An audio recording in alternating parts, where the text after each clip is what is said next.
Andrew Tate, the most famous man on planet Earth. Love him or hate him, everyone is watching. Although controversial, Andrew's meteoric rise to fame has led him to become one of the most influential men in the world. He's no longer regarded as a celebrity or an influencer, but rather a political figure. A man who has captured a generation of minds and impacted millions of people across the globe. His polarizing views have sparked debates worldwide, even at the highest of levels, including institutions and governmental organizations. Online influencer Andrew Tate's vile misogyny infiltrates our classrooms and society. But the true Andrew Tate is a man that is largely misunderstood. I wanted to take this opportunity to discover the real Andrew Tate. In December of 2022, I was scheduled to meet Andrew in Dubai for our second interview, but little did I know that podcast would never happen. Andrew Tate has been arrested. On that same day, his house was raided and Andrew and his brother Tristan were sentenced to a Romanian jail on multiple charges. For the next 3 months, the world watched on as one of the most powerful men on earth was stripped of everything. In March of 2023, Andrew and his brother were released under house arrest due to a lack of evidence. Fast forward to now, he invited me out to Romania where he remains within the confines of the legal system. With armed guards at his side, me and Andrew met at a secret location just outside of Bucharest. In this 3-hour interview, Andrew shared some of the most controversial opinions today. They just fucking make it up! Women are the attack vector. How do you avoid this attack vector? What, be gay? The real reason behind his arrest. I was accused, obviously, of the complete garbage charge of human trafficking via the Loverboy method, and what they're saying is... And revealed some shocking confessions never disclosed to the world before. It's a good question you asked me. I probably shouldn't say this stuff, I'm supposed to say it.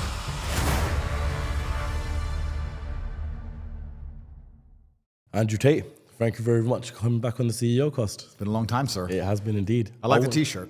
Well, thank you, man. It's good merch. I'm going to give you one after. Oh, perfect. I want to start off with the podcast with this. Since the last time we spoke, I have to thank you because not only have you changed my mindset and my perspective on life, but I've seen personal friends start 6-figure businesses. I've seen fat people go to the gym.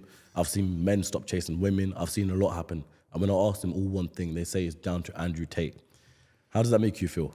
Yeah, that's amazing news, and it's good to know that I'm having such a positive impact on the world. It's also interesting because it's living the juxtaposition of the mainstream media and the government, especially in the UK, trying to ban me and convince the world that I'm the devil and that I'm evil, and at the same time, everyone's saying I'm doing such good things. And it's certainly highlighted to me exactly how the mainstream establishment works and how scared they are of making men and people motivated in general.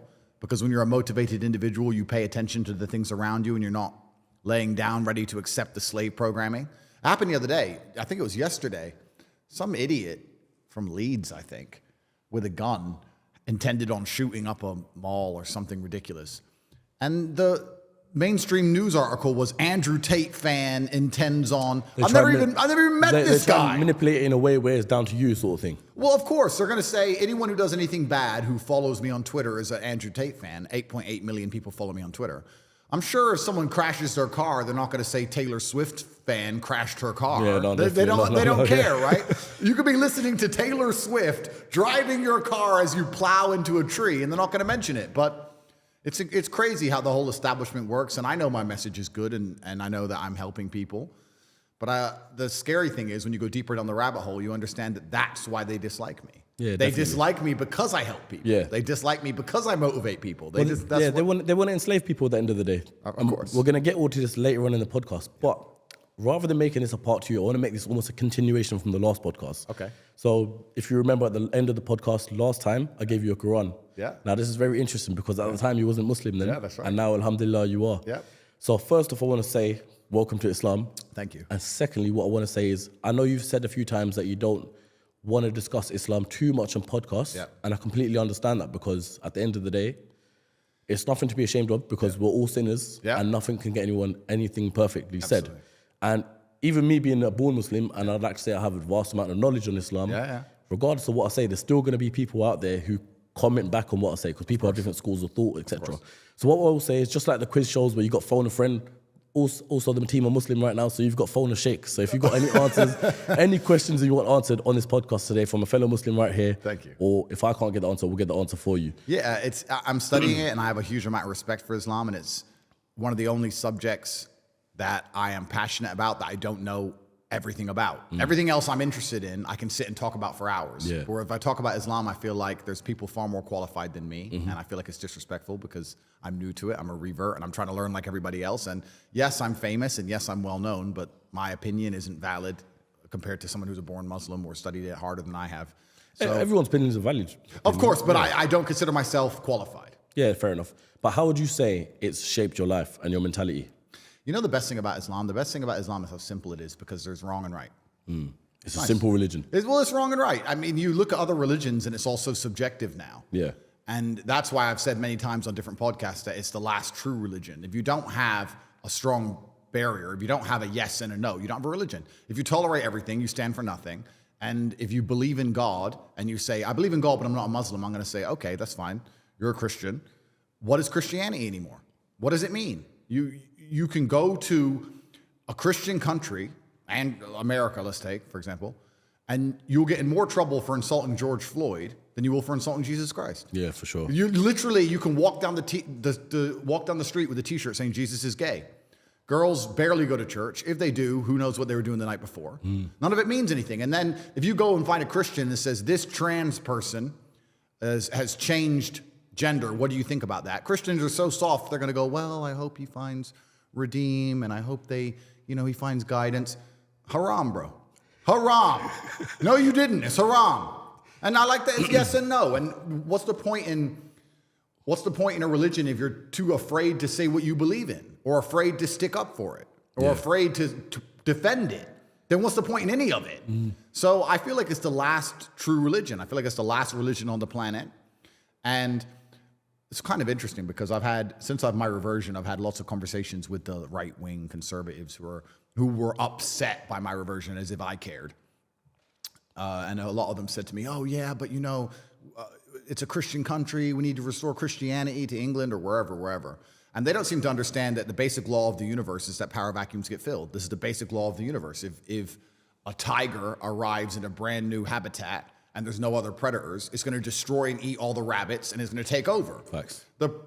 Anyone who's in the West who's concerned about the spread of Islam should be more worried about the absolute fall of Christianity. The reason people revert to Islam is because they're looking for God and they can't find God anywhere else. Yeah. It's Christianity's fault for being so weak and decadent. Yeah, we were discussing this as well as a group earlier on, and we were like, the UK majority of it is a Muslim, population. So it's gone past the point where it's now deemed as a Christian country because there's more Muslims than Christians in the first place. This is the Islamic Republic of Great Britistan, and the thing about it, but the thing about it is, it's not even about numbers. It's about strength of belief. If you wake up and you want to truly live a religious life, and you want to feel like you have religious conviction, and you want to feel the fraternity of a religious life, and you want to have the boundaries and constraints of a religious life, you're going to be attracted to Islam. You're not going to be attracted to Christianity because you can wake up and say, I'm a Christian, and nothing changes. Yeah. Nothing changes and nobody cares.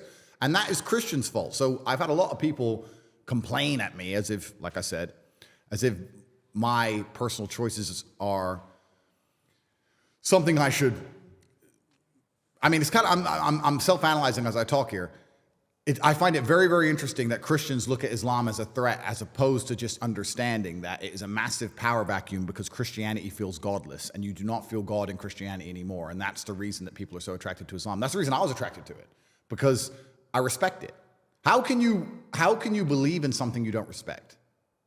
I don't know, and that's a general question for anything. You have to respect it. You have to look at the creeds and say, okay, I respect that. I respect how they defend their religion. I respect how they're black and white on certain issues. I respect all of these things. Also, it's kind of interesting because if you want to measure the success of a religion, you can measure it in regards to how many people follow it, or like you just said in the UK, or how fast it's growing. But I think the number one measure of success for a religion is how well it preserves the sanctity of a society. I think that if you want to say, is this a successful religion? Well, then you'd look at the society which it governs and say, are the creeds of the religion being adhered to by the society that it governs? I would argue that most Islamic countries have an Islamic feel. I would argue you'd avoid a lot of the LGBT garbage. You'll avoid a lot of the woke insanity. You'll avoid a lot of the feminism, which has destroyed the West, and all these things, because Islam is being adhered to and it's keeping the society functioning. Do I go to Christian countries and feel like Christianity is preserving them?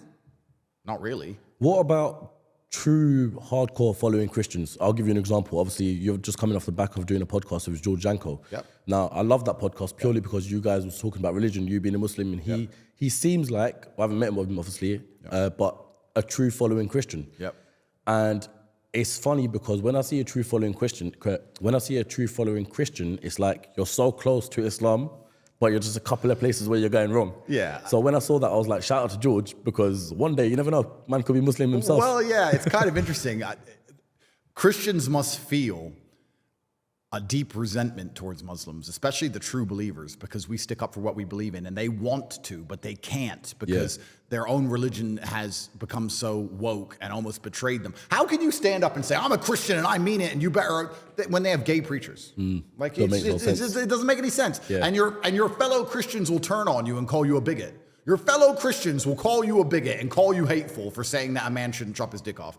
And then you're going to sit there and say I'm a true Christian. Yeah, it doesn't work. So all the Christians I speak to who truly believe, and I've spoken to a lot of them, they are very envious of Islam. And then I'm like, well, then what's the delay? But they feel like an affinity to Christianity because they were raised with Christianity or they're born Christian, and perhaps they see Islam as a Middle Eastern religion, which is kind of interesting because Christianity is a Middle Eastern religion. Yeah. They're from the same place. Yeah, they all spiral they stem from the same country as the Middle East. I read somewhere that only 18% of Muslims are even Arab. I think the largest, there's obviously a huge black proportion, and Indonesia is a massively Islamic country. Malaysia. I think Islam just crossed over 3.5 billion Muslims globally. Wow. That's more than half the population of the world. If you believe in God, I don't see how you cannot be a Muslim. I just don't see the attraction to any other religion that makes any kind of sense.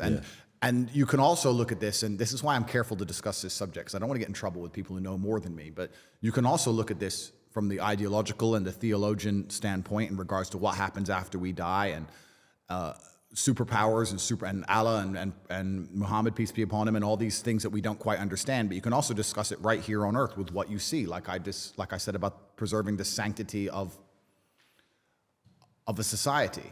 So you sit and say, okay, well, if you're Christian, how is Christianity saving your children from the oncoming enslavement? How is your Christianity saving your children from the slave mine programming? How is Christianity protecting you? How is Christianity helping your neighbors? How is Christianity preserving anything? Whereas Islam, it's kind of interesting because someone else said this who was smarter than I, and I can't remember where I heard it from, but they said whenever you see a post-apocalyptic Christian society in a movie, it's just the purge and everyone's out to kill each other. When the meteors hit or whatever and America's under attack, there's snipers on the roof and everyone's trying to get food and everyone's struggling.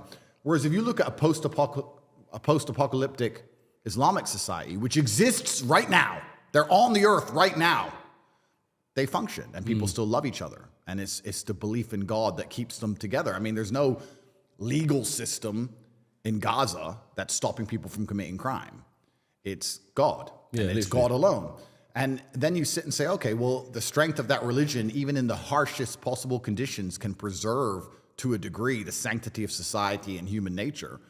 I don't think a Christian country could do that. If you put a Christian country under the level of destruction Gaza's currently going through, I don't think people would sit and say, well, Jesus says I shouldn't steal. In fact, if you look at what happens during natural disasters in America, it's the absolute opposite. It's just looting and chaos.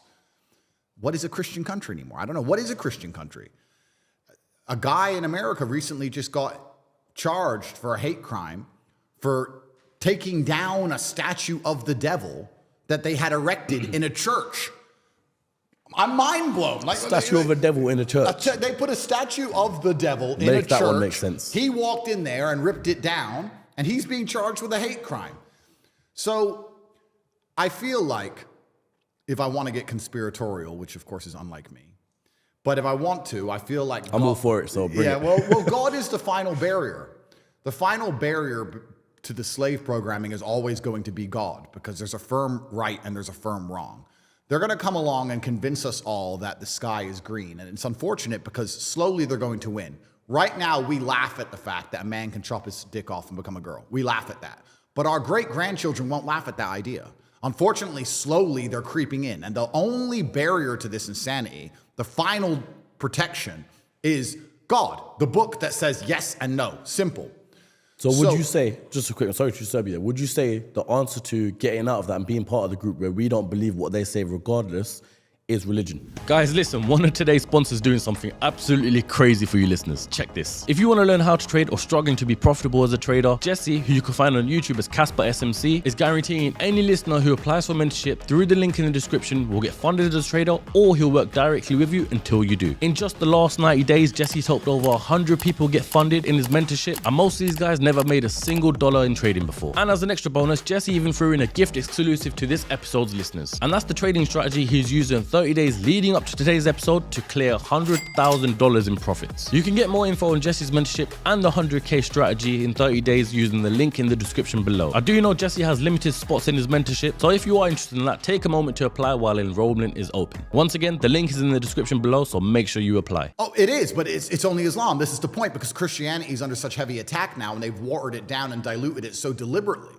They've done that. They want to do it to Islam. They're going to try very hard, but it's not going to be easy. It's still going to be a lot harder. Whereas Christianity doesn't protect anything anymore. There's no Muslims firm right and there's no firm that. wrong. Exactly. So that's why Christianity is under deliberate attack, because they don't want people to be religious. Because when you're religious, you're going to have a firm right and a firm wrong. The primary goal of the Matrix, and the primary goal is for them to get you in a position where you'll accept the slave programming regardless of what your own eyes tell you. That's their primary goal. Their primary goal is for you to walk through life with a mask on, full of vaccine, seeing everyone around you fully functioning and healthy and scared of a pandemic. Or walking through life and meeting a nice gentleman and calling him a ma'am. That's what they want. They want you to ignore your eyes. So, and it's unfortunate, they've already got a huge percentage of the populace there who will walk outside and see the sky is blue, watch the news and being told it's pink, and look at it and go, oh, I must have made a mistake. Yeah, it's must pink. have made a mistake, So that's their primary goal, and religion prevents that. So they've come along and they've deliberately assaulted God, and they've assaulted the Christian faith, and it was a test for the Christian people to stand up and resist, and they failed. So when they complain now about Islam conquering Western nations, I say, well, you failed. You failed. It's now a power vacuum. Power vacuums get filled, and anybody with a true heart and true conviction who truly wants to respect God is going to be attracted to the Islamic faith, because you have failed.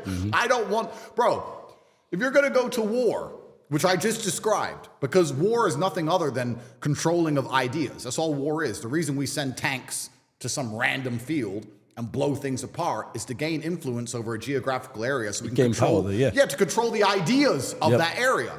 So I just described a war to you. It's a spiritual war, but it is a genuine war. If I'm going to go to war against Satanists who are going to try and poison my children and enslave me, who do I want on my team? Think about it. You're about to go into a bar fight. You want to roll with the G's, or you want to roll with a bunch of pussies? It's a war. And if every time I say to Christians, bro, look what they're doing to Christianity, and their answer is, I pray for them. Bro, no. Haram. It's interesting. It's interesting because speaking about it now, everything you just said there is pretty much written in the Quran, that there's going to be a war coming against the Muslims versus the rest, in the sense of, well, they're going to try and take everyone away from Islam and try and do that. But obviously the true Islams are going to stay there. Now, it's interesting because with recent technologies, what I've heard in Islam is that the way they try to do it is they want to combine technology with human to create the same power as God. Right? Now, I look at things like, this might be a conspiracy once again, but the new Apple Vision Pro that's just come out. I look at that and thinking, so you basically want everyone to wear headsets out and about around the whole world and just live, that's fully living in the Matrix. In the Matrix, bro, yeah. It's scary. And like I said, we will laugh at that. But as technology progresses and our children's children, you're right. People are going to be living completely in a digital world with little glasses on. I mean, I'm not going to lie to you. I've seen the Apple Vision Pro. I've seen some of the things it can do. I refuse to put it on because I have balls, so I can't. But once they reduce it to, let's say, the size of my sunglasses, then it's going to be scary. It's going to be crazy, right? So, and that's where technology is going. It's heading in one direction, and that's actually the most interesting thing, because empires rise and fall, and we can discuss the falling of the Western Hemisphere at length. But usually geopolitically, as empires rise and fall, another empire comes and fills the vacuum, as we talked about power vacuums. And I feel like this is the first time in human history where, as the Western Empire falls, which it is, it's going to be replaced with this global technological enslavement program. There's going to be some server somewhere in Angola where no one knows where it is, and it's going to control everything and everybody. And it's not just a matter of geopolitical influence waning and politicians falling and things like used to happen before. It's actually a lot more scary. And the globalism is coming and it can't be avoided. And I guess it's kind of like gunpowder technology like this. You can't avoid its progression. It's going to be used. It can be used for good. It can be used for bad. How do you try and prepare yourself for that and counter it? It's super interesting. And we need God more than ever, that's for sure. Definitely. Yeah. I'm going to transition the podcast now to a point where, going back again in timeline order, we had done the podcast in May 2022, I think it was, so a while ago. Yeah. And then, you know, you had your meteoric rise throughout the rest of 2022. It was crazy. And then we could organize to do a part 2 in Dubai over New Year's period. Yeah. And you were saying, come on the boat party, come and live the life, we'll do the podcast. I was like, yes, sick. So let me give you guys, the audience, a story. Going to Dubai now, spent about $2,000 on the ticket, got there. Literally, as soon as I've landed, open up Instagram, and it says there, that, like, it's all over Instagram, Andrew Tate detained in Romania. So we're like, oh, shit. Detained in Romania. Okay, cool, but you know what?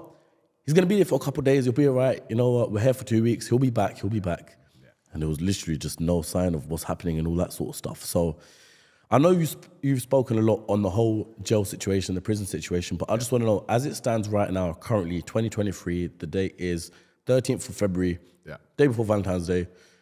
Where do we stand in terms of the system? And, you know, obviously right now you're on Romania arrest, can't leave the country, but where do we stand? Where do we go from here? Yeah, the wheels of justice turn slowly. And I'm currently trapped within the country of Romania, but I can go anywhere I want inside of the country. I'm on bail, I guess, effectively. Okay, so I'm going to pick up on one word you just said there, trapped. Why trapped? Well, I see myself as trapped because I see myself as completely innocent. It's kind of crazy how the world has moved. We just talked about how they're going to assault religion, but I believe all of these things are actually interlinked. It's a large web, and I think that religion is also very, very closely linked to masculinity as a whole. And I think that a man who is strong of conviction, who believes in God, is something that they fear. So they also attack masculinity, and they do that by promoting feminism and also removing any man's capability or abilities to be masculine at any point. And they do that by empowering women, but also empowering the legal system to destroy men at random in the name of women. So I was accused, obviously, of the complete garbage charge of human trafficking via the Loverboy method. And what they're saying is, by being nice to people, I've convinced them to do some work, and I stole the money. And the funny thing about it is they never worked. I never took the money. But the fact that they're trying to say that being nice to a girl now is manipulation. So if you beat a girl, you go to jail. Yeah. If you grab a girl by her hair, you go to jail. If you say, excuse me, please, can you come over here? You go to jail. So you can't escape this insanity anymore, and they're doing it on purpose to remove any capability at all for you to be a man. Women have all the control. We live in a matriarchy. The law is always on their side. They can lie, they can make things up. They're out to destroy you as a man no matter what. They run the household because if you say anything to her, you're gonna go to jail. If they divorces you, she takes all your stuff. Like, it's a matriarchy we live under, and it's very purposeful, and it's kind of scary. I was talking to a friend the other day, and he was saying, so your charges are you were nice to a girl and asked her to do TikTok and keep the money. I said, no, I didn't ask her to do anything. I was nice to a girl who had a TikTok account, and they're saying I stole the money from the TikTok account. They have no proof of this. And he said, bro, I know loads of guys who are nice to girls and buy them handbags. Every girl in Dubai is human trafficked. I was like, well, that's the exact point. Yeah. No one's not human trafficked now. So everyone's human trafficked. And the true objective of all of this insanity and the reason they attacked me, I don't know if you knew this, but I was arrested on the same day that Jeffrey Epstein had a huge break in his case. Oh, really? So type in human trafficking and it's only Andrew Tate. It doesn't say anything about Jeffrey Epstein's case. The same people who were on Jeffrey Epstein's island are saying I'm dangerous and my ideas are dangerous and I'm a human trafficker because I have girls who I know who have TikTok accounts. And they found messages between me and the girls when the girls said, I want to get famous on TikTok. You're famous on TikTok. How do I get famous on TikTok? I said, post it this time, post it this time, post it this time. Human trafficking. The whole point of this insanity is that everybody is guilty all of the time. And I don't think most people at home watching this understand if you are a red-blooded male in the world today, you are guilty of crimes. And if they come and they get your phone and they look through it, you are guilty. The time you said to your wife, I'll be home soon, is dinner ready, is controlling behavior. The time you sold your phone without paying taxes. The time you recorded yourself driving, breaking the speed limit. The time, they'll get your phone and they will wreck you. And by the time they put those 8 cases together, you hire a lawyer, you're on bail, you go to trial, and they waste 3 years of your life. They bankrupt you. And you're stuck in this legal quagmire of lawfare. And it's kind of interesting that most people don't seem to understand. When this happened to me, I kept saying on podcasts before it happened, they're going to arrest me. My second life, they're going to get me. You kept saying the three strikes. Three strikes. I said, first they try and cancel you. If that fails, they put you in jail for a bullshit reason. If that fails, they kill you. And I said, they're going to arrest me. And I kept warning everyone. And then it came, and people are like, why don't you just get a lawyer? And how stupid do you have to be to think that you just get a lawyer? It's a matrix attack. It's a clown world attack. The whole point is that everybody's guilty of everything all the time, and nobody who's been inside the legal system, if you haven't been through the quagmire of it yet, you don't understand exactly how guilty you are. I guarantee you, every single person watching this right now, if they get hold of your mobile phone and they get the password, they will find charges. Yeah, they can build something against you. Of course they can. Yeah. They can see the other phones you were in a vicinity with. You could be walking through the mall and you walk past a drug dealer at the wrong time. That's enough for them. They will get something and they will wreck you. And if you're not changing your phone once a month, well, then you're walking around with criminal charges in your pocket.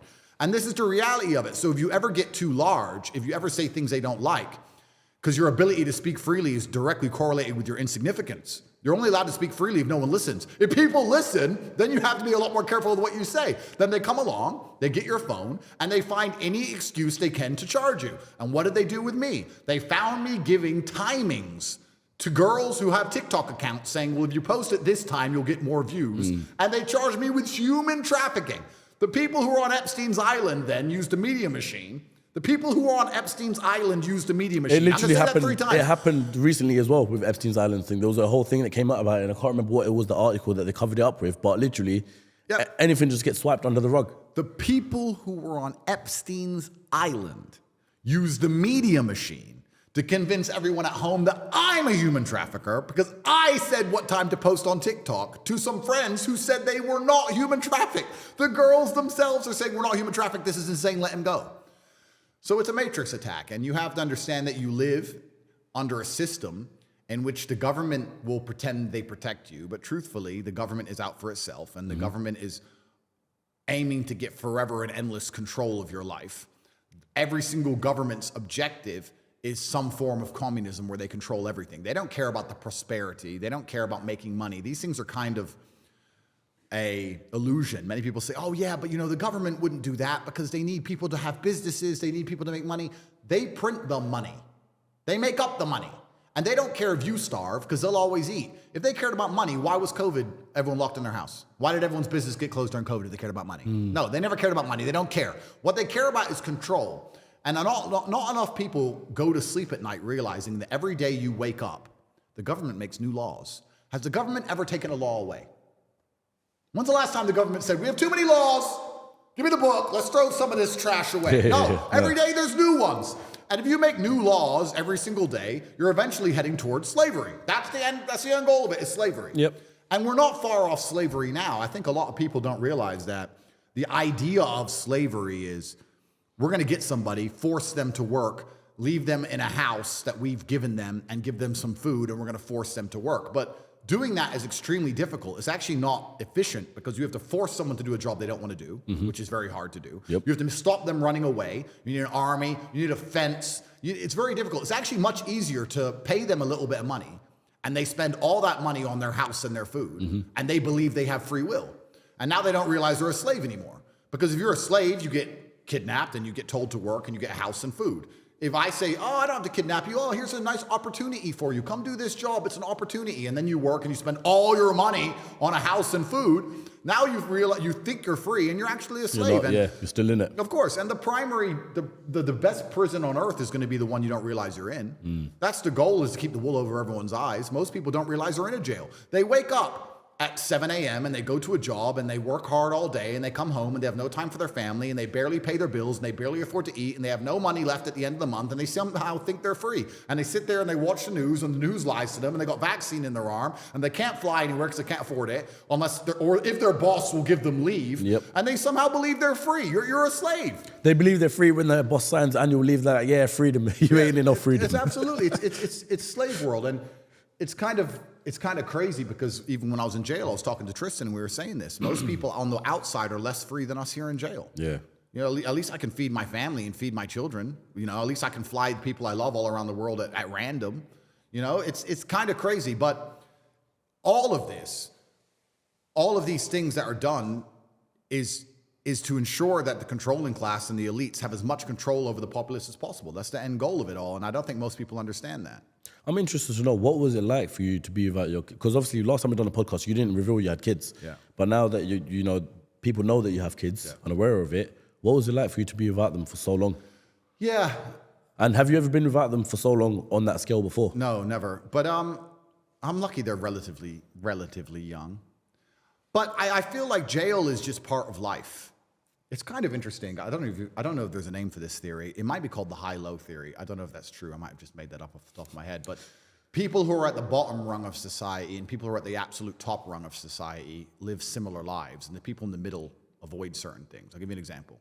The homeless people didn't get the vaccine. The billionaires didn't get the vaccine. The people in the middle got the vaccine. Yep. The homeless people are stuck in endless legal battles and going to jail and need a lawyer and getting arrested, etc. The people at the top are stuck in endless legal battles and going to jail and needing a lawyer and getting arrested. And somewhere in the middle, you can avoid these things. You can sit in the middle and go, oh, I'm so glad I don't go to jail. I'm just going to pay my mortgage, and I'm just going to work really hard, and I'm just going to be quiet. I'm not going to have an opinion, and I'm going to listen to the BBC, and I'm not going to post it on Facebook, and I'm just going to sit there and be a good slave. But if you're on the top or the bottom, you're kind of stuck in the same scenarios. And if you get to a high echelon, the highest echelons of life, you're going to deal with this crap. You're going to go to jail. You're going to catch a case. If you make a bunch of money, you're going to catch a case. If you're at home right now and you're thinking, I want to become a millionaire, that's fine. But if you want to make 20, 30, 40 million dollars and you're from nothing, you're from a council estate like me, and you want to end up with, well, I have hundreds of millions of dollars, but let's say you want to make 30 mil. There is no way you're getting there without catching a case. The feds are going to jump on you. You're going to get tax evasion, money laundering. Some girl's going to want some money. You're going to end up in a jail cell. I guarantee it. Would you say, because in that case, it's not normal for someone to come from a council estate to make 30, 100 million? I think it's because there's the universal law of there's a law of the universe, and it's absolutely universal. And there's some laws which are man-made, and there's some laws which are dictated by God himself that you can't avoid. And there is no light without dark. There is no light without dark. You're not going to be able to go from a Luton council estate to paying yourself $2 or $3 million a week without catching a case. You're going to end up caught, whether I ran my mouth or not. I sit here and tell the truth because I believe it's my duty, and I believe the reason I have such a large platform is so that I can inspire people to resist the slavery of the matrix. But you're always going to do these things. So if anyone is at home is actually truly ambitious and understands and want to make a whole bunch of money, that's great. But you have to be prepared for the good and the bad. It's actually asinine and awfully childish for people to want an exceptional life and think that exceptionalism is only the positive. People say, I don't want a normal life. I want a great life. Okay, you don't want a normal life. Well, guess what's not normal? Private jets with your Bugatti being flown over to Dubai waiting for you, and Romanian dungeons. They're both not normal scenarios. You can't have one without the other. And if you truly want to be free, or you want to feel like you're free, you're going to pay the price for that. So I think, like, especially as the world continues to spiral towards authoritarianism, especially as people begin to wake up and want to tell the truth, especially as they try to control all of us even harder with the economic mechanisms they have, if you're out here looking to make a bunch of money, you need to also prepare yourself for a case and prepare yourself for jail. So would you say it's impossible, very, very unlikely for someone to have the Bugatti private jet lifestyle and not have the other side of things where Romanian dungeon? Okay, well, let's talk about that. So you have to remove all the attack vectors. Let's say I wanted to get as rich as possible, and I wanted to make sure no matter what, I didn't go to jail. Okay, that's fine. But then you're going to end up removing the joys of life, because it's the joy of life that's the attack vector. It's actually funny. I said something the other day to my brother. I said, all the men I know just want to work. If you ask me what I want to do when I wake up, work. What am I doing on Sunday? Work. All I do is work. All the women I know just want to have fun. And fun is where the problems come. All the fun is the sin and the haramities and the garbage. Fun is danger, right? So it's the same. You have a nice Ferrari, you have a Bugatti, you want to drive it really fast, you're well known in your city, that's problems. You want to go out to the club and hang around with a bunch of girls, that's problems. Anything you do once you get rich, they're going to use against you. So you're saying, how do you get rich without ending up in trouble? Well, then what's the point in being rich if you're just going to sit in your house and behave? Like, what's the point in being rich if you're just going to sit in your house and lock the door and be scared of everything? True. If you're a rich person and you go out and you go to a nightclub or you go to a restaurant or you try and talk to a girl on Instagram, that's enough. That's a case. That's it. It's done. That's done. I You mean, can do yeah. it when you're broke. When you're broke, you can go up to a chick and say, hey, you're beautiful. She'll say, go away. When you're rich and you go up and say, excuse me, you're beautiful, she says, go away. And then she realizes who you were and how rich you were, and she'll change her mind. literally. And she'll message you. And then if you ignore her, she'll say you sexually assaulted her. And now you got a police case. That's the world now. So you can't avoid these things. There's no light without dark. And I also think that it would be cowardice to say, I want to get as rich as possible and I want to make sure nothing bad happens to me. Listen, this is the universal law of how the world has always worked. If you're going to be a warlord, and you can talk about it financially, it's financial war, business is war. If you're going to be a warlord, you're going to go to war. So what I will say is, though you did say, your children are young and they didn't really quite understand, I'm just going to go back to that point because though they may not understand, I haven't got kids, but I can imagine that if I did, I'd still be thinking, regardless, even if they're just born, I'll still be thinking, is everything going all right with them? Oh, yeah. Because you don't, correct me if I'm wrong, you didn't have communication with the outside world apart from talking to your lawyer, right? Or? Yeah, I had a couple phone calls, but not too many.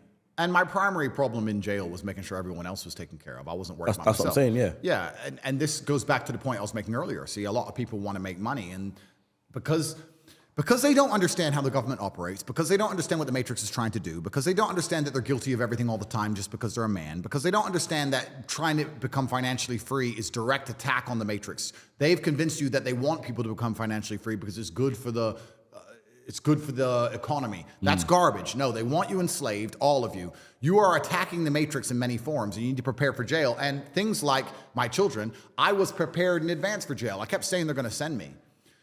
If I had not prepared properly, everyone, including myself, would be destitute. My family would be destitute. My children would have starved. I would be destitute. I've been arrested a year and a half ago. That my bank accounts were seized on the day of my arrest. I haven't had not a dollar since that day. And I pulled up an SF-90. So how did I do that? How did I do that? Well, I did that by thinking ahead. And you have to ask the average person at home. And I'll ask you now, please, as a professional, answer the following question. If they take your passport and they take all the bank accounts in your name, and they take all of your cryptocurrency accounts in your name, and they seize your house because your house is a mortgage, and they're going to find out what that is, and they're going to get a new piece of paper from a judge, and they're going to seize that. What do you have left? And where? And can you access it? Can you access it from jail? How do you move that money around? How do you pay for people? Where is it? People don't even think ahead.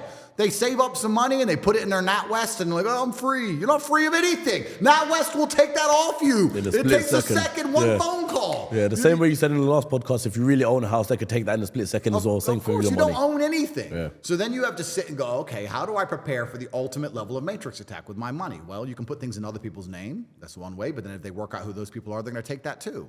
So then you have to sit and realize, well, how do the elites do it? The elites don't own anything. Trust funds own things, companies own things, foreign entities own things, shell companies own things. So then you have to go deeper down the rabbit hole and realize that you need to start setting up these extremely elaborate corporate structures just to protect your car, because otherwise you're going to lose it. So most people at home, and the reason I say these things, most people at home don't realize how fragile they are. And you're very fragile if you're broke, but you're also very fragile if you're rich and you're not prepared for the Matrix attack, because it's going to come. It's going to come for you. Yeah. And if you're not prepared for it, they're going to take everything you own and you're going to be destitute. Like I said, a year and 4 months, I haven't had access officially to $1. How am I supposed to live for a year and 4 months with no money, no food, no gas, no paying for my children, nothing? Well, you tell me, how are you doing it? Let me think of an excuse. Because that's a very interesting question. And the thing that intrigues me as well there is the crypto, because everyone seems to believe... They took everything off all the excuses. Yeah, and everyone seems to believe that crypto is decentralized, government can't touch it. No one can touch it apart from you. Yeah, so no. If you have a Binance account or any of these accounts, they'll find them and they'll take it all. So let's just... You have to prepare yourself for these things, and that's one thing I'm not going to say because I'm still currently on bail. Yeah, of course. You have to prepare yourself for these things, and it takes diligent work. There's so much work for you to do as a man. I don't know how people even. I barely sleep, and I never not work, and I never lay in. I'm never lazy, and I don't understand how people don't work all of the time. And when I say that, people say, "But work on what? I don't know what to work on, bro." You need 10 passports, you need 25 bank accounts, you need shell companies, you need a trust fund, you need to make some money, you then need to move that money away, you need multiple places to live, you need a place for your children to live, they need a trust fund, you have stuff to do. Yep. And people are just sitting around doing nothing. It's mind-boggling to me. And I guess if you sit around and do nothing, maybe you won't be successful, but if you're lucky enough to pull something off and make a little bit of money, and you get too large, but you haven't done the groundwork, then you get wrecked the other way. They want people inside of their slave containers. They want everyone in the middle. All of the laws are made to control the people in the middle. So they want as many people as possible in the middle. Like we just discussed the vaccine. They can't enforce it against the homeless. They can't enforce it against the billionaires. They stopped enforcing it altogether. Well, they have now. But let me give you another example. Taxes. They can't enforce taxes against a homeless man, and they can't enforce taxes against a billionaire. They can only enforce taxes against the people in the middle. Because when you make a law, you have to make the law so that it applies to as many people as possible. So what they try and do is force everyone into this middle bracket, middle class, the middle class. And the goal is to get everyone in there so they can wreck them with the law. It's only the middle class that are afraid of the law. It's the middle class that's afraid of getting a speeding ticket. Because if he gets a speeding ticket and he doesn't pay the speeding ticket, then it goes to a bailiff, and the bailiff turns up to his house, and he can't run away because the house is his and it's in a mortgage, and if he doesn't pay it, they're going to take the house off him and seize his car, and he has to pay that speeding ticket. If you give some homeless bum who just stole a car a speeding ticket, he doesn't care. And if you give a billionaire a speeding ticket, it never even arrives at his house. Yeah. It ends up going to some foreign shell company in the Cook Islands that owns the Ferrari he's borrowing. So only in the middle you get screwed by the law, so they try and keep everyone in the middle. That's what they do. So they'll pretend they want to help homelessness and pretend they want to help people at the bottom to elevate them up to this middle class where they can wreck them. And they also drag everyone from the top down because as much as possible because they want them in the middle so they can wreck you. And all of the laws are made with this in mind. So if you're going to be truly rich, like I am, and also what I did, my capital crime was preaching freedom and inspiring freedom. The reason they dislike me so heavily is because I inspire freedom amongst the populace. Yeah. Young boys look at me and go, I don't want to do the things the Matrix tells me to do. I want to be like Andrew Tate. Well, this is what I said like in the beginning of the podcast. I said I thank you because I've seen people turn businesses within 2 years to 6 figures. Yep. And to them, that's their definition of freedom. They're now in the upper echelon of society. Yep. And that's thanks to you. So it's the same thing. You're inspiring them to do so, and you're still inspiring people to do so. Well, I'm doing my best, and I'm a symbol of resistance. I'm a symbol of masculine imperative, and I'm a symbol of freedom. And they find me scary for that reason. And when they want to, I mean, they can't put everyone in jail, right? And they want to keep the population enslaved. So what they're thinking is if we chop off the head of the snake, if we get rid of Andrew Tate, our job will be easier. Yeah. But unfortunately for them, it's not working so far. So they're going to have to assassinate me, it seems. So while you're lighting that up, I'm going to transition this podcast a bit. Cool. There was a recent documentary that came out in the UK. I'm not going to say what documentary it is because I don't think they deserve any more clout than it is. Yeah. But I remember when this documentary was getting released, there was a trailer that showcased your full lifestyle. Cigars, Bugatti, private jet. And I was like, this documentary seems interesting because I don't know what angle they're coming at. So anyway, I watched this podcast. They showed the lifestyle, they showed everything, and obviously it was a full-on Matrix attack documentary. But one thing I highlighted from that documentary, which was one of the things they said, and I'm pretty sure the exact words were, from one of the producers or something like that, is Andrew Tate, from early days, has always chased fame. And they said that in the form of Big Brother, kickboxing they users, they were saying, that's a great way to get famous. So what do you say to that statement there? Oh, trying to be successful. I'm the worst person in the world. Andrew Tate's trying to be successful. Quickly, put him in jail. Once again, Matrix attack, mind garbage. They're trying to enslave people. Don't be a kickboxer. Don't get up every day, go running, train hard, get strong, be brave, enter the ring, honorable combat. Don't do that. No. Don't do anything of significance. Because if you do anything of significance, you're trying to become famous. That makes you a bad person. How dare you be significant? Significance and fame are the same thing. I think it's the masculine imperative to be a man. What does a male peacock do? It shows its feathers. Hi, look. Yeah, I'll kick the shit out of you. I'll kick the shit out of you. I'll see you on February 10th, pussy. Of course. What does that make me? Does that make me fame hungry? It's just God. What they're hoping is that some kid will sit there and go, okay, so if I try to be anything that's bad, I'll just sit and be a Matrix slave. That's what they want. What's funny is I don't think anybody believes these clowns anymore. I don't know who is watching the BBC and believes a single word they say. I guess the boomers, the old people, but mainstream media is dying. I've been a huge part of the attack on the MSM. I've been a massive part of the crack on the Matrix, which is why they hate me so much. That's why they're trying to get rid of me. I've never watched that documentary. The funnest thing about it, this thing is great. The amount of haters and the amount of documentaries, the amount of garbage that's made about me, I've never watched any of it. And I kind of find it interesting, even as we speak right now, and I'll say this publicly, as we speak right now, the UK is trying to put me in jail. England, because Romania has failed, so England has picked up. And England's coming up to me with all this garbage, and they're going to try and charge me soon with some imaginary crimes. Maybe it's why they'll drop the documentary. Well, there you go. Of course, because you have to poison the public's mind. Yep. To believe that you are this evil guy. Right? So the UK is trying to put me in jail. And I'm saying this now on this podcast. Everyone listen to me. The UK is coming next. Romania's failed. UK's picked it up.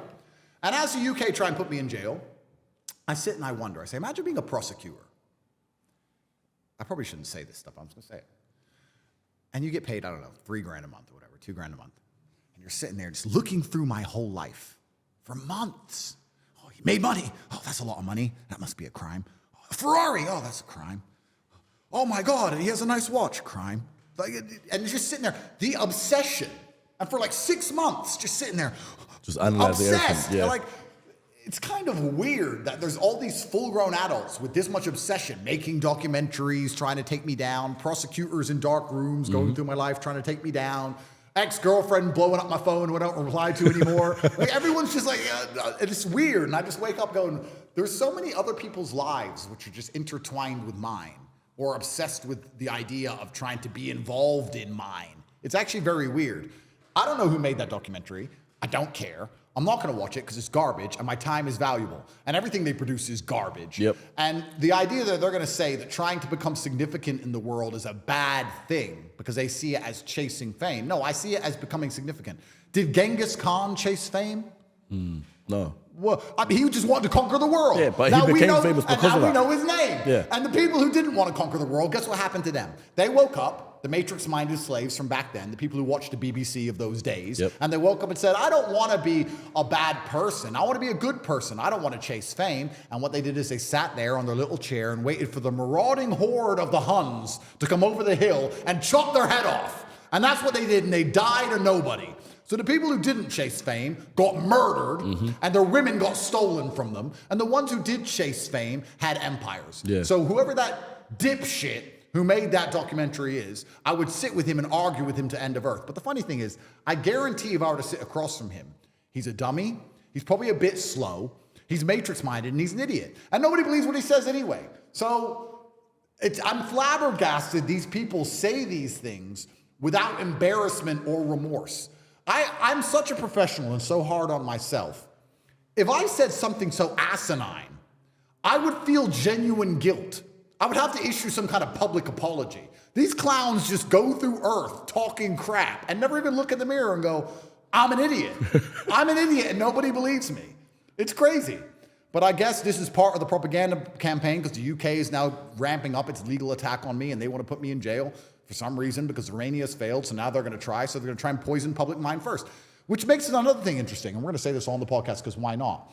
People say to me, oh, you're in Romania, you're going through the Romanian legal system. Isn't that scary? Do you think it's corrupt? And I say, well, the Romanian legal system is not as politically charged as the West. Do I have a fairer shot in a UK court where members of parliament discuss how I am dangerous and should be in jail? I mean, they've already banned you from schools and stuff like that. Do I get a fair trial in England? Tell me. I walk into the English court, trial, judge, law, because that's not subjective at all, of course. And I walk in there, and members of parliament are saying I'm dangerous, and the news is saying I'm dangerous, and the BBC is saying I'm dangerous, and everyone's saying I should go to jail. When I stand there in front of the judge and said, I haven't done anything, yeah, but you're Andrew Tate jail. What? Yeah, what the fuck? Do I get a fair shot in England? Yeah. I doubt it. I heavily doubt it. Now, of course, all my boys are in jail, so it'd be easier than Romanian jail. I mean, it's nothing. I've done the hard work, so it's like Butlins compared to what I've been through. But do I even get a fair shot? And then you go further down the rabbit hole and you realize that at the highest echelons of fame and notoriety, the whole legal system is just theater anyway. None of it's fair. This is a question for everyone at home. If you're guilty or innocent can affect the general consensus of a populace, or if it can affect the reputation of a country, or if it can affect the way certain issues are viewed by the masses as a whole, do you think they care about you going to jail for a little while, or do you think they care about giving the right verdict for their agenda? Their agenda. Of course. Do you think they're going to sit there and go, Andrew's come to jail and done nothing wrong, but we've been trying to convince the world he's bad for a very long time, and Romania's tried to put him in jail, and they've failed, and now he's here in front of our judge, and we're going to let him go because he's innocent, and let him have BBC, Andrew Tate walks free from court, or they're going to say, 2 years, Andrew Tate, guilty, blah, blah, blah, blah. Which one do you think they give a shit about 2 years of my life? Yeah. You think the Matrix and the people who are in charge of countries are concerned about me going to jail unfairly? Do you know how many people are in jail unfairly? There's so many people in jail unfairly. Nobody of these people have been through the system to understand. The day I stand in front of a UK judge, I'm toast. I'm toast. It doesn't matter. I got the best lawyers, King Counsel. I can sit there It's and all say, going to be set up anyway in the first place. CCTV wasn't me. Jail. I'm done. And that's the thing that most people living inside the Matrix don't yet understand. They still think the law is real. Oh, but the law. What is the law? Well, a book. When was that law made? 1781. If the law wasn't garbage, why do you need a lawyer to interpret it? Why do we need judges to go, maybe yes, maybe no? The law, it's all made up. Yeah, the law's it's all a scam. Some black and white. It's all the Matrix. It's all a scam. Some people are guilty of certain things. Bro, we're going to sit here and talk about human trafficking. Human trafficking, lover boy method. He was nice to her and convinced her to do something for him. Every woman on earth is a lover girl. Every single one is nice to a man, gets handbags from him. Yep. She's nice to him for financial gain. Let's put every single woman on earth in jail. Oh no. That's not a crime. Not going to be the that's case. That's not a crime, Yep, no. yep. And when any men man do it, who's it's nice different. to his woman, that's fine. Yeah. But if Andrew Tate is nice to anyone, so I can't be nice to people, I can't be mean to people, I just can't talk to people. I'm not allowed to talk to anyone, because if I talk to anybody and they get hold of the text messages, it's a crime. Literally. It's insane. And that's the crazy thing about it, because I have people constantly messaging me, constantly trying to get hold of me, men and women, loads of women, because loads of women love me. Most people don't understand that I'm actually adored by the female populace. And they're like, oh, can we just talk about this? I said, I can't talk to people. If I don't know you, I can't talk to you. Hey, I got a business idea, let's meet. No, I don't know who you are. And I don't know what your intention is. I don't know who you work for. I don't know what you're gonna do with the text message. I can't talk to anyone. And I look like an asshole. I'm not an asshole. I'm trying to protect myself, because once you're under this level of matrix attack, bro. If you slip up one little bit, that's it. I reply yes, no, and okay. Those are my replies on text message. Yes, no, or okay. I can't have a personality anymore. I can't make a joke. I can't laugh. You can't. It's crazy. But yeah, the whole thing's insane. If you were to go to the UK jail, how long would you think they'll do you for? I have no idea. They're trying to charge me with a bunch of junk. I don't know. So my question to you is, with a man that's of your level of wealth and your level of status, you could access things as much as you want. Yeah. This may seem like a stupid question. Yeah. But you could just bounce, no? Like, in theory, yeah, but you know could what? go to an island. I could, but you know what? I feel like God's testing me, and he's not giving me this to run. He's giving me this to fight. And if I lose, then I will go to jail. Bro, if I was an illegal immigrant and came into the UK by boat and walked around with a machete, I wouldn't go to jail. But if you make a bunch of money, you're gonna go to jail. Go to jail, yeah. It's like the priorities. If the only explanation for why the things work the way they work is because they're trying to deliberately destroy society. Have they caught that guy with the acid attack yet? Nope. Okay, they haven't even caught him. Have they caught him? No, they said that his body may be in the River Thames. Let me tell you why they haven't caught him. And I don't know, of course, because I'm not a police officer, but I am a professional and I know everything some top G. Here's why they haven't caught him. The only way you can get away with an acid attack in London and not get caught within a day is if you have basically no fingerprint, no facial recognition profile, no social media accounts, no bank accounts, no mobile phone, nothing. Because if you had any of those things, you would go. Meaning, he is what? He is an illegal immigrant who arrived on a dinghy. He arrived on a boat. He came into the country. He was never registered or recognized ever. We have no border whatsoever. No he data on then him. Destroyed people's lives. He has no paperwork. And nobody wants to say that on the news, because if you say that on the news, then people are going to start getting pissed off about the boats. Yep. So they allow this to happen to tax-paying, law-abiding citizens having acid thrown in their face because some psycho from God knows where turns up. And the police are sitting, a whole task force of NCA are sitting in a dark room going through my social media trying to put me in jail. This is some dumb shit, man. It's some dumb shit. On what level of clown world are we? On what level of clown world are we operating on? Yeah. Like, there's nothing else to do. There's no stabbing epidemic. The watches are getting stolen in London. The cars, every Range Rover gets stolen. Like, they have nothing else to do. Well, of course, they don't care. They don't care. They don't sit there and say, let's actually protect the population and do something important. No, they don't care. They say, let's get Andrew, because that will show people at home that you can't tell the truth. that you can't get too big and you can't get too popular, and that if you have opinions, you should keep them to yourself. And next time the COVID comes around and you know it's garbage, you should probably shut up because you don't want to end up like Andrew. Look what happened to Andrew. And that's what's going to happen. I don't think I have a fair shot in any Western court. I don't think I have a fair shot anywhere. I have a fair shot with God. That's it. That's all I've got left. I was going to say this in the beginning of the podcast as well, but Allah says in the Quran, I will not burden the soul. I will not burden the soul with much. I will not burden the soul with what it cannot bear. There we go. Like yeah, this. yeah. It's true. And it's in your case, it's like, do you see it as yourself, God testing you? Well, the thing about all of this, which is so interesting to me, is that, and maybe this is cope, but I would consider it a reframe. My enemies could only make me stronger. You're going to put me in jail. You think I won't come out a more formidable opponent from jail? I mean, there are so many things that could happen to me that would be worse than jail. I could get cancer. I could be in a car crash. I could lose a loved one. I could end up at war. So many worse things than jail. People think jail is terrible. And yeah, jail is bad. But on the list of bad things that can happen to you, jail's actually somewhere in the middle. Yeah. Jail ain't a thing. The government can assassinate me. I'm sure it's crossed their minds. One day they will. But until they assassinate me, they're going to have to put me in jail. And putting me in jail, the primary objective is to financially destroy me, which I will not allow them to do. And my brand is so big now that my brand is worth billions. Just me. I'm me. I'm Andrew Tate. I could walk into any company anywhere and say, hey, pay me 10 million, I'll advertise you. Done. You can't make me poor. No matter how hard you try, prosecutors, I'm going to be rich. That's the first thing. Second thing is mentally break me. But they don't understand that I love the difficulty. I've reframed my mind. I eat pain. It's good. It's fine. Put me in jail. Great. I can't wait. Put me in jail. I have all the time in the world to do push-ups. Put me in jail. Do you get a buzz off of it? Take me to jail. No, but if I'm scared of them, that empowers them. You can put me in jail. It doesn't change who I am. In fact, it makes me a more condensed, more formidable version of myself. The fact that everybody knows this is a Matrix attack and I've done nothing wrong makes me more famous and more globally recognizable. I emerged from jail as rich as before, more well-known, and stronger than I've ever been. So put me in fucking jail. So put me in jail. You think I'm scared? That's what we're going to do. Put me in jail.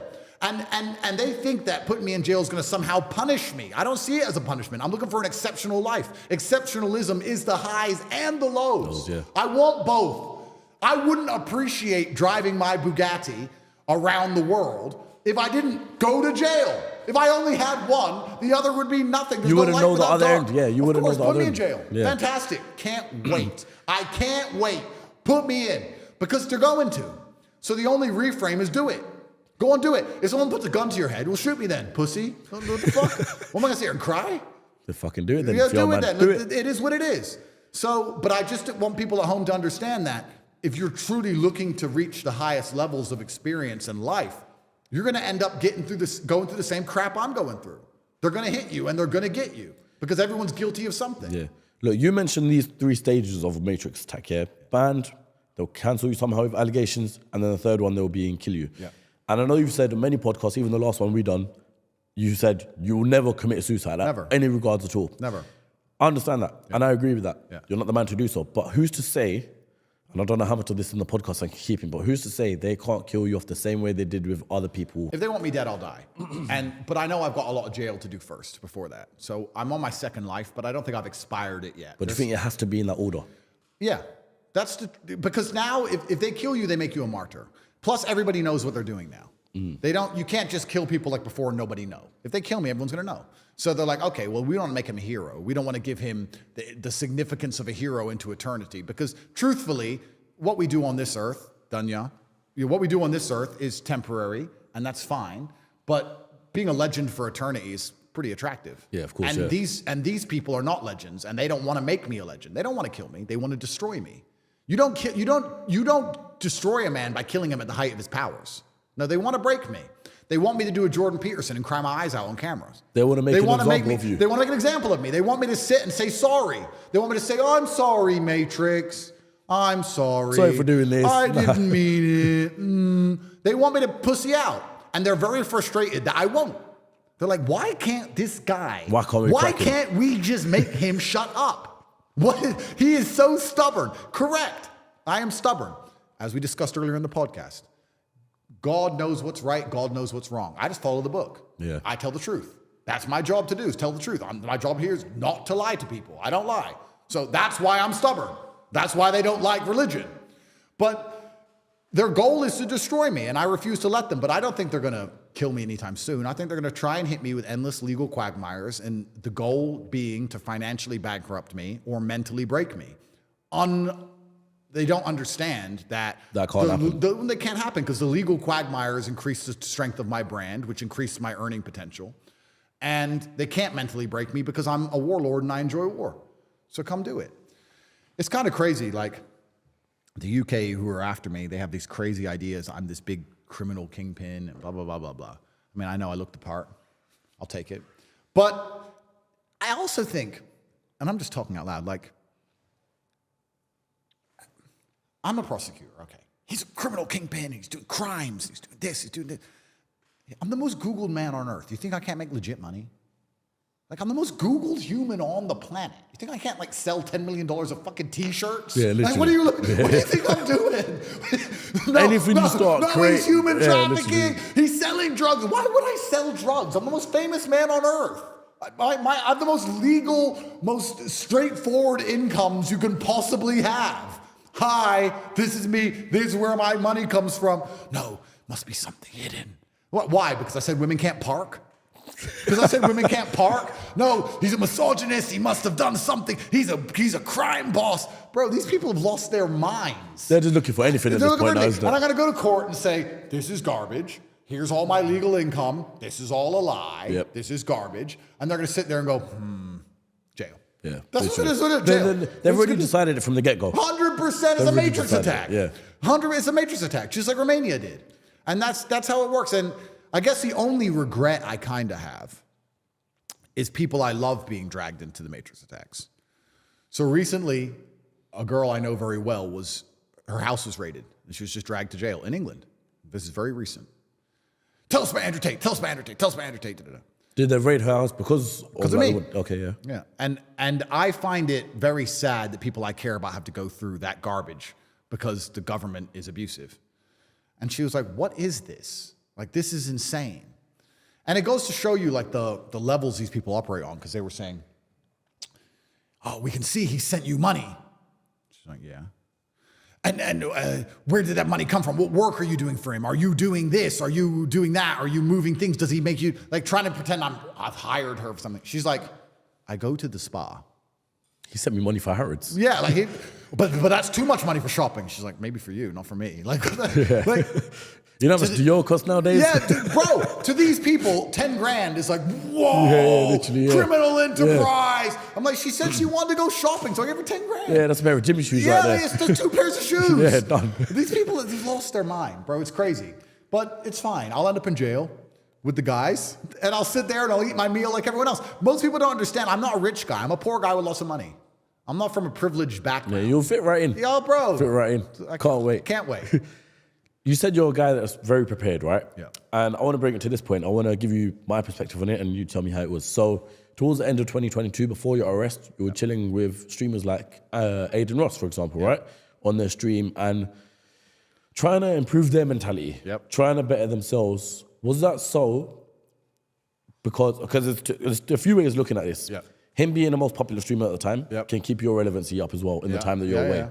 But also, it can be by using him to keep your message going to the masses. Now, credit to him because I don't follow him too much, to be fair, but I think for a month or two after you were in jail, he was still going to the gym, getting in shape. Yeah. Don't know about now, but I mean, what was it for you? Yeah, he has a huge audience of young kids. The new generation are lost, bro. They're a mess. And finished. Yeah, they're done. Yeah. And most streamers are just clowns, and they don't provide any kind of value, because to provide value in the world, you need to know things. And you're only going to know things through pain and suffering. Yeah. I think that God teaches you through pain and suffering. Every single time you suffer pain, you're learning a lesson. And to be honest with you, I don't think men learn lessons any other way. I don't think we are capable of learning lessons without pain. I can give you a bunch of examples. How many times has your girl said, stop cheating on me or I'm going to leave? Yeah. You're like, yeah. And you keep cheating. And then she leaves. You're like, damn, don't leave. She actually did it. You only learn the hard way. That's men. So that's why God teaches us the hard way. So for you to have value, for you to have wisdom, for you to be able to give lessons, you need to have a very difficult life. The reason people listen to me talk is because my life's been good and bad. If I was only good, if I was only sitting here talking about what watches I can buy, nobody would care. Yeah. So I and to be fair, people might not even like you because this guy's just a flexer. 100%. Yeah. So you need to have all the bad things. And a lot of these young kids now, the streamers, they don't have any difficulty in their lives. Bro, you're 14 and you start getting paid millions of dollars from these streaming platforms. You have literally zero difficulty. So then how do you attract views? The only way you can do it is by self-degradation, being a clown, being a court jester, and for people to laugh at you as opposed to laugh with you. So then it becomes a race to the bottom of who's going to do the most stupid shit. And then they all start just being idiots online and being children. And I understood this, and Aiden Ross is one of the most well-known versions of this. And he's actually a nice guy. I know him very well. And I thought, let me try and give some positive messaging to the youth. And that's why I did it. And I actually like Aiden. He's more switched on than he comes across. But I'll take any platform and say the same things. It doesn't matter what platform you put me on. It doesn't matter if it's a feminist platform or a children platform. I'll say the same things, which is the truth of God and how to work hard. And I'd like to think there's some children out there I've inspired via Aiden. He's a really nice guy, but I don't know what he's doing now. I don't know what his streams are about now, etc. I don't watch these things. I don't find them particularly entertaining. But I'm hoping, my prediction is that as the world gets more and more difficult, and that's coming, by the way, anyone who's watching this, if you're sleeping at night, you should stop. You should begin to panic because it's about to get very hard for the average person. As the world gets more and more difficult, people are going to shy away from the insanity of entertainment and perma-distraction and start looking for answers and solutions. And that's going to allow people who provide value and value-based content to become even larger than ever before. Yep. When you can't pay the rent, you want to know how to pay the rent. You don't have time to watch stupid streamer garbage. So I'd like to think that's the case. But yeah, Aiden's a really nice guy. But that demographic is lost, bro. The young people are lost. I'm scared for the future of the world. But I know you know what? I'm starting to be a grandpa because the grandpas have always said this. Think about it. Even like 30, 40 years ago, the old people were like, you young people. I'm starting to sound like that now myself. I'm like, you young people, you're all weird. But they are. It's like, I don't know what's going to happen. I wanted to ask you this, right? From when you've come in line, the top G lifestyle seems like the guy that can do it all. The Bugatti lifestyle, the private jets, the girls, etc., the fat house, all of it, right? And whereas we're seeing streamers making a shitload of money nowadays, where they can do the private jet lifestyle, have a car collection, nice crib, girl to go along with it, but at the same time, they're not intellectually there, as you just said. Yep. So do you think the barrier to being the top G or the guy that people want to be is closing? I think that money's an amplifier. I've said this a lot of times, but I have to say it over and over again because I want people to understand. A lot of people think money will fix their problems, and all it will do is exasperate them. Yeah. If you're a coward, you will be a bigger coward if you're rich. You'll be more afraid of robbery. You'll be more afraid of people finding out where you live. If you're an idiot, you'll be a bigger idiot if you're rich. You're going to do more stupid things than you would have done if you were poor. If you're a G, you'll be a bigger G if you're rich. So a lot of people don't understand that money doesn't change you. Money accelerates and exasperates and amplifies who you truly are. The problem with a lot of these other streamers, as you just described, is they got rich young and they weren't shit. And now they're rich idiots. They were idiots and now they're rich idiots. But here's what I'm saying to it, because let's just say the younger audience to that want to be rich one day. Now, if you were my age, you could look at Andrew Tate and be like, okay, cool, I want to open up this business, I want to do this, I want to do this crypto, eventually I'm going to be in that position. Whereas you can have the younger generation look up to streamers, I want to sit on my computer all day and make money like that. And some of them do. I mean, there's no hardship to it. There is no hardship. First thing I'll say about streamers is, and this is my sneaking suspicion, none of them make the money they pretend they make. You know what's kind of weird since I became, I'll tell everyone at home how rich I am. I know this is supposed to be taboo. I don't give a shit. I pay myself $1 million a week because it's a nice round number. I could pay myself a whole bunch more. That's what I pay myself, and that's what I spend. And I spend it all every single month. I buy a new car 3 times a week. So you spend $4 million a month? Correct. I buy a new car 3 times a week. I bought a new car yesterday. What car did you buy? The new Vantage came out. Yep, went in the configurator. Yep. Ticked every box. 316,000 euro. Yep. Bought it. When does it come? Dunno. Will I drive it? Probably not. Just bought it. I even saw that vlog where you bought the M3. You just wanted to see what the handling was. I want to see what the steering was like. Yeah. I've driven that car for 1 kilometer. And that's it. It's on our driveway. Yeah, they don't want it. So that's how much I make. These streamers, when they get these $20 million contract or $30 million, they announce these big contracts. Well, that is done so that the platforms can try and attract more streamers. Of but course. truthfully, they say $30 million contract, that's probably across 3 years, and they have to pay 50% tax, and there's a performance bonus. They only get the 30 million if they get X amount of views, which they're never gonna get, blah, blah, blah. All in all, they don't make anywhere near the money people think they make.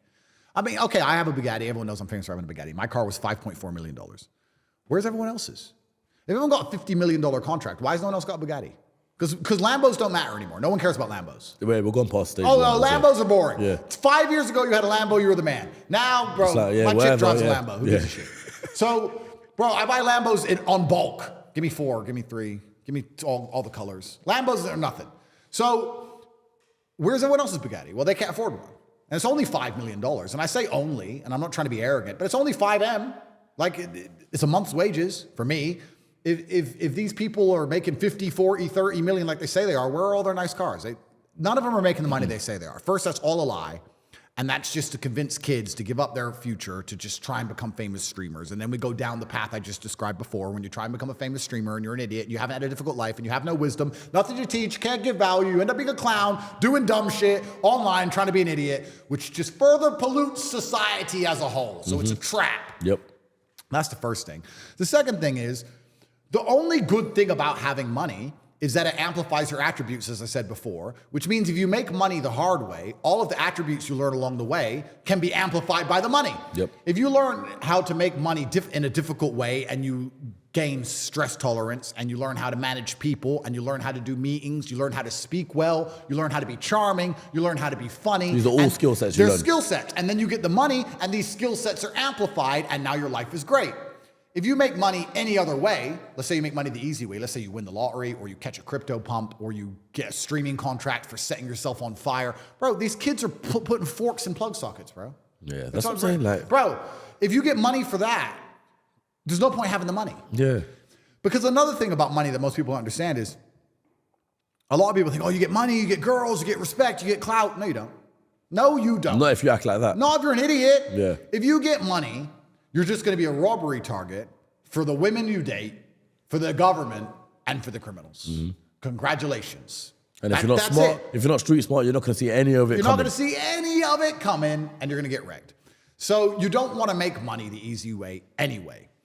Another thing that's funny, this was last night. You know what? I'm worth, I say I'm a billionaire, and people think I'm lying about that, but I'm not lying. And I want people to understand at home that I have an online educational platform called The Real World where we teach people how to make money online. 18 modern wealth creation methods. It's $49 a month. It turns over, let's say, $13, $14 million a month. At $14 million a month, that's 7 times multiplier, which is pretty standardized for a tech company. I have a $1 billion company, which I own 100% mine. I own it. So I'm a billionaire. And I was sitting at home with my brother last night, smoking a cigar, and we were playing Uno. The little board game. Like, yeah. Uno, bro. Yep, okay. And it's serious, street rules. Bro, we don't take Uno lightly. So we're playing Uno. And Tristan said, when we were broke, we sat in Luton playing Uno. And now we're billionaires. We sit here playing Uno. What's the difference? Nothing changes. Nothing changes. Nothing changes. Because the best thing about life is going to be spending time with the people you care about and your brother. Okay, now I have better security. Cool, now I'm smoking a cigar. Yes, my house is nicer. But the fundamentals of my life are basically the same. If I have any spare time at all, I'll sit with my brother and we'll do something asinine.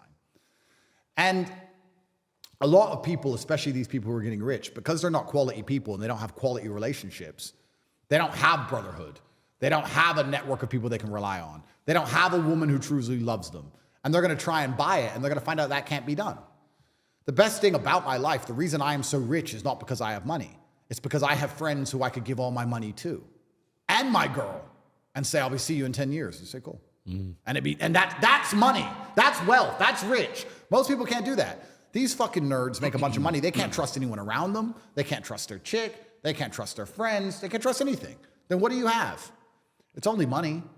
And I think money is probably the third or fourth most important thing in the world. It is important, but above that is health and love and your network and people you care about. There's certainly things above money. And if you have all of those and then you get money, you can amplify it. But I think a lot of people don't understand that money's an amplifier. I said this often to people who ask me questions. I've had little nerds come up to me and go, I want to get rich. I was like, bro, you need to stop being a geek. Because if you get rich, you're going to be a fucking mega geek. You're a dork. Fix it. Fix it. I hope you don't get rich before you fix your problem, sir, because you're going to be in a lot of trouble.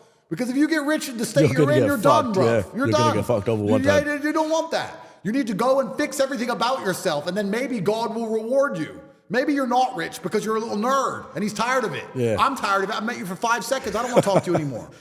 So you need to understand these things and build a base of life and understand what's important, and then you get money and it allows you to amplify all of it. Here's what I'm going to ask you, Tate, yeah?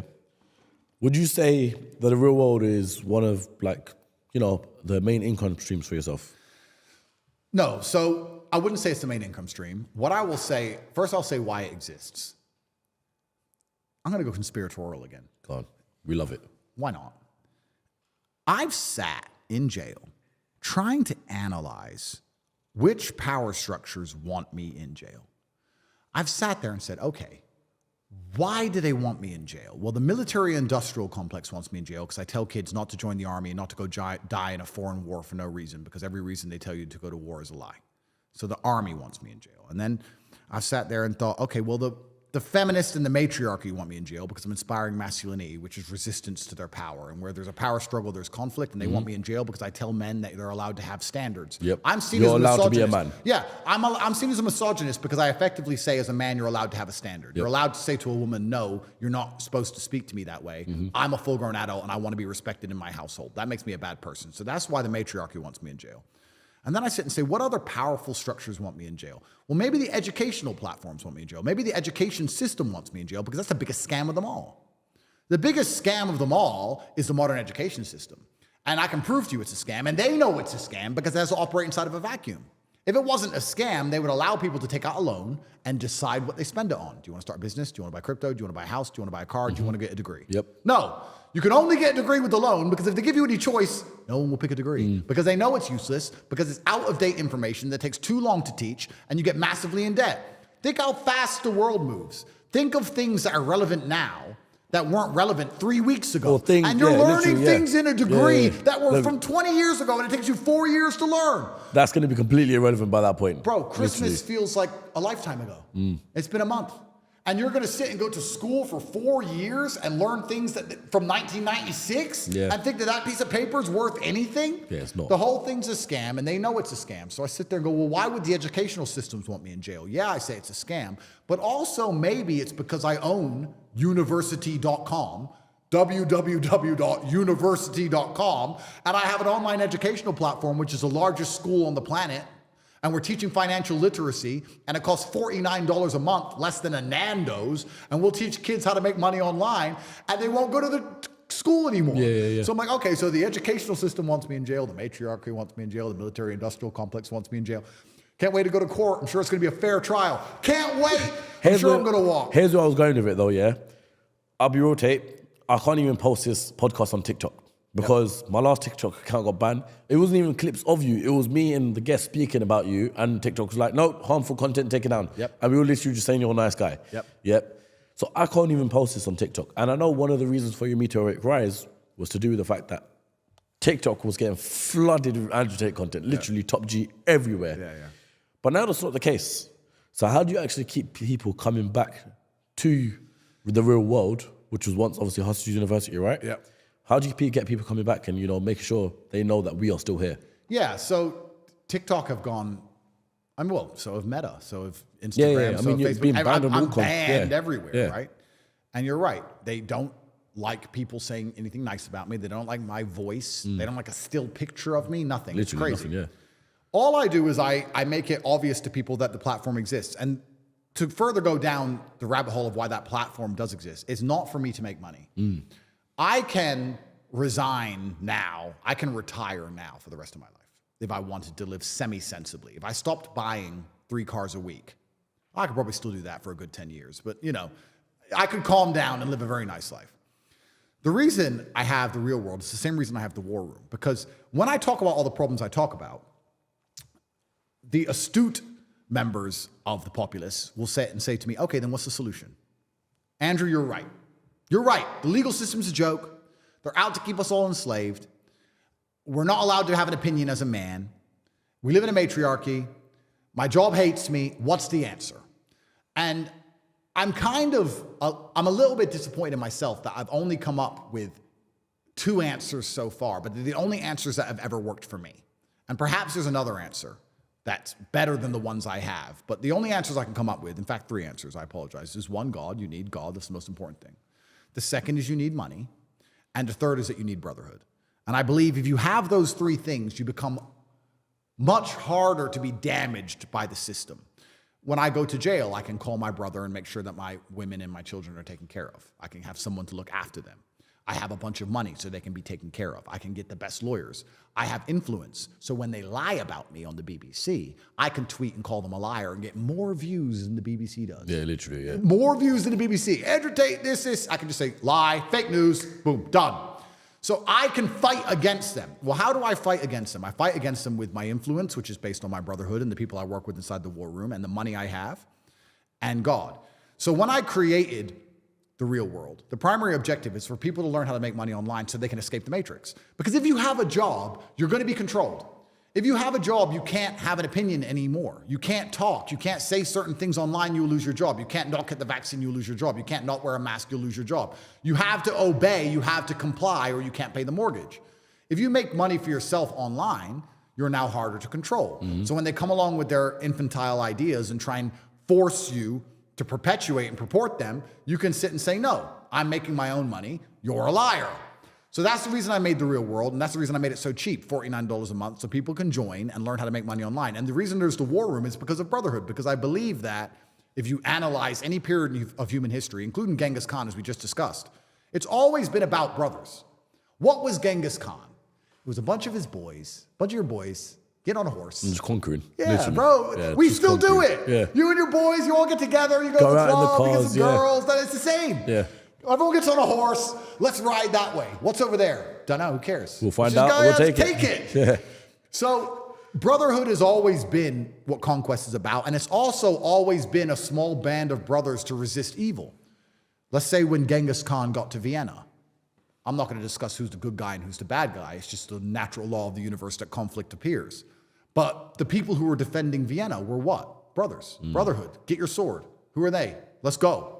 So if you're in a war, and I believe we are, and I think anyone who's looking at life as anything other than war can't be competitive and is destined to be decimated. If you understand you're in a war, then you need brotherhood and you need money. What does Ukraine keep asking for? Money. You need money to fight.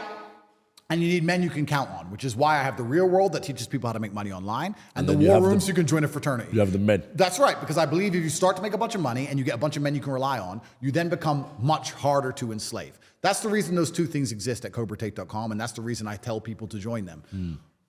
And it's not because I'm philanthropic. I want to make it clear. I know the world thinks I'm the nicest man ever. But they don't think that. I'm just going to say it. But it's not because I'm philanthropic. I'm not going to sit here and say, I'm trying to help you guys at home. No. If you're a broke loser, you can stay a broke loser. That's completely fine by me. My cars need washing. You can wash them. Don't care. But I don't care. I don't care. But if I'm going to try and crack the matrix, I can't do it by myself. So I want all of the people who agree with what I say and think like I think Crack the matrix together. To be rich. Andrew, you have 1,000 fans. Do you want poor fans or rich fans? I want rich fans. Rich fans, yeah, of course. Andrew, you have 1,000 fans. Do you want them to all know each other and be part of a brotherhood and be part of a fraternity, or do you want them to be independent and isolated? Know each other. To know each other. Yeah. That's all it is. I'm raising an army. I'm Genghis Khan. Get on the horse, guys. Get on the horse. Let's go. We're going to fight. And you can join, and I'll make your life better by extension. That's one of the greatest things about my brand. I think it's probably one of the reasons I have no problem with the fact they're going to throw me in jail, etc. Because I know I'm living for a purpose. I know that, just like you said earlier on this podcast, if you're an Andrew Tate fan, your life improves. And that's a good feeling. If you're a fan of a normal streamer, your life doesn't improve. If you're a fan of Logan Paul or KSI or these idiots, well, then what do you get? You get sugary drinks and WWF. Great. You don't get anything. I know that if you're a fan of me, your life genuinely improves. And in the karmic circle of the universe, all of that positive energy will end up back with me. There's no way you can take thousands, perhaps millions of people and make them feel more dedicated, more motivated, more happy, more positive, more inspirational. You can do all of those things. and not benefit from it in some way. Whether they put me in jail or not. There's good vibes in the universe. I'll pick them up. It's fine. And I'll walk out, tell the BBC, hello, speak to Lucy. No big problem. So I'm very proud of myself because I know I'm doing the right thing. And that's the reason I refuse to shut up. Because if I was only entertaining people, I could shut up. Okay, there's no point going to jail to make people laugh. No, but there is a point in going to jail to make so many people's lives better. So as a professional, to go back to why the real world exists and how I get people to go there. I don't try and sell it to anyone. That's actually a really good point. It's a good question you asked me. Because I'm just trying to see. No, but it's a good question because if I am a billionaire and I am obviously monumentally financially successful, and I've just explained to people at home why I want them to join, because I want them to be rich. I have a vested interest in them being rich. Your university professor does not have a vested personal interest in you becoming rich. He doesn't care. He's doing a job. I have a vested personal interest in trying to make my fans as rich as possible. Never else in your life is a billionaire going to care about making you money, ever. Only now. It costs less than a Nando's. It's $49 a month. If you still don't join, well, then you're a dumbass. And I don't want you to join anyway. So I've mentioned it enough times, I feel. And I also feel like now I'm at a point where I'm above getting people to join. It exists. And if you're not a loser, you'll join because you want to save your life. And if you don't want to save your life, you want to stay a slave, you can go stay a slave. But I'm trying to come at it at a point where, for example, you were once the most Googled man on the whole of the earth. Yeah. Right? And all these things, the TikTok clips, the podcast, everything, Instagram accounts, Twitter, whatever you name it, they were all a big funneling system for that. Yeah. And now where there's the cases, these platforms have banned you, apart from Twitter, X, whatever you want to call it. Yeah. It's like, how can you get back to being that most famous man, the most Googled man on the earth? I don't know if I need to be anymore because, unfortunately, the idiot who made that documentary was incorrect. I'm not chasing fame. I'm doing what I believe to be right. I'm going to speak to the people I want to speak to. I wanted to see you. That's why we're doing this podcast. I get 10 podcast requests a day. I don't do them because I need to do them or I want to do this one. So I'm doing it. It's fun. And the people who join the real world who want to be freed from the matrix will join. If nobody joins, that's fine. I don't need the money. We have over 200,000 students anyway. I mean, I know what you're saying. I don't wake up and think, how do I get views? I don't care anymore. I wake up. I do what I'm supposed to do. I train hard. I see my children. I work. I make a bunch of money. If I have a platform to speak on, I'm going to tell the truth. If I tweet something, it's going to be the truth. And God will do the rest. And it is what it is. And the only reason these things exist are to help the people at home be valuable fans of mine. And I think that's an important point in terms of fans. I want to have valuable fans. If I'm going to raise an army, I want men who can fight. Yeah, you don't want brokies. Yeah, I don't want. Yeah, if you're going to raise an army, do you want a bunch of men who can't fight? No, you want men who can fight. So if you're going to join my army, you need to be able to train, work hard, and be able to fight. I don't want to go to war with a bunch of idiots. So if you're sitting at home and you're working at McDonald's and you can't escape the rat race, you're not much good to me. So then why are you watching my stuff? Why would you sit here and watch me speak for hours? And then do fuck all about and then, it after. And then not go and join the school and get rich. Like, you must be out your mind. But there are people who do this. And there are some people who you just can't help. There is a huge percentage of the populace which they're beyond saving because they're the worst thing you can possibly be, which is a quitter. Being a quitter is the worst thing you can possibly be. God himself can't make a quitter important because the only reason the place you're trying to get to has value is because it was difficult to reach. If everybody could reach it, there'd be no value. Value is linked to scarcity. The whole point gold is valuable is because it's not everywhere. If it was everywhere, it wouldn't have any value. The reason the place you're trying to reach is valuable is because people can't get there. So if you're the kind of person who quits, you're never going to get there. Quitters are the worst. You could give a quitter a map, a treasure map, and a hot air balloon and say, it's going to take you right to the treasure. It's going to be a 7-day journey. Here's a sandwich. Yeah. And halfway through, they'll be like, oh, I'm cold. Yeah, you just said it, 7 days? Nah. Yeah, and they'll quit. Yeah. Quitters will never make it. And there's a huge subsect of the populace who are basically simply quitters. I've never in my life seen anyone who's determined to get something not get it. I've never seen somebody who is determined in their heart to get something, not get it. The universe and God is so giving and providing. People think it's difficult out here. I disagree. I've never seen someone wake up and say, nah, this is all I care about. This is all I want. Not get it. Everyone who thought that way in fighting was a world champion. Everyone who thought that way about money was rich. I've never seen anyone fail. Bro, I've seen people with no credit score and no job determined to get an R8 manage to get one on finance somehow. I've seen it. If it's all you want, you're going to get it. You're going to find a way to get it. You're going to find a way. Yeah. People go, oh, I want this. If you wanted it, you'd have it. Literally, I spoke to a man who had done a podcast with recently, and he was saying, if someone had a gun to your children's head and said to you, the only way I'm going to move this gun is by you making $1 million, you are going to make $1 million. 100%. Yeah. You're going to be motivated for the first time in your life. People often say, if you try your best, it's okay to fail. But what they don't understand, the true secret to the universe is that if you try your best, you never fail. Yeah. That's what people don't understand. And most people aren't trying. They aren't trying. They don't know what trying is. In fact, that's probably one of the things I hear the most. I used to hear the most because I don't talk to people anymore because they all annoy me. I'm trying. No, you're not. You don't know what trying is. No, you are not trying. I know you're not trying. I know, because as we sat here before we went to speak, you weren't on your phone working. You weren't trying. You were standing around talking shit to some idiot. You're not trying. People are genuinely not out here giving their absolute best, because if you were, you'd have everything you've ever desired. You'd have anything you've ever wanted and asked for. Instead, what people do is they cope and convince themselves they're trying. Oh, I tried, but I need a work-life balance, and it's hard, and I was trying. All garbage, all cope. And like I said earlier, life is war. If you're a man and you don't view the world as war, I can't imagine how you view the world. My entire worldview is war. I was actually having this conversation the other day about why I avoid extreme sports. I was with some girl, and she's like, would you ever jump out of a plane with me? I'm like, bitch, no. Why do you avoid extreme sports? Well, because my life is extreme. But my life is hard. I'm at war. If your life is extreme and you're already at war, the last thing you want to do is jump out of a plane. You want it safety, calm. I want to be left alone. You went skiing like last month or something? I went on a snowmobile. Okay. Which is, just driving around, cruising. I wouldn't consider that extreme, but she was talking about would I ever jump out of a plane. I said, no, absolutely not, because my life is war. And she said, what do you mean? I said, well, you're hot. Every man wanted you. I got you. I won. That was a war. My Ferrari, everyone wanted it. I bought it. I won. That was war. Along with all the residential properties I own, along with the commercial properties, along with all the domains I own, along with fighting the matrix and the legal system, that's all war. When you see something beautiful, it is war. When you see a big tree, people go, wow, big, beautiful tree. And they don't realize that that was a war amongst saplings. As you said last time. Where there was 30 little trees, and he just tried to destroy all the trees around him so he could grow bigger and everything else. It's war. Life has always been war. So why would I want to go start jumping out of planes? No, I want security team and a big gate and safety.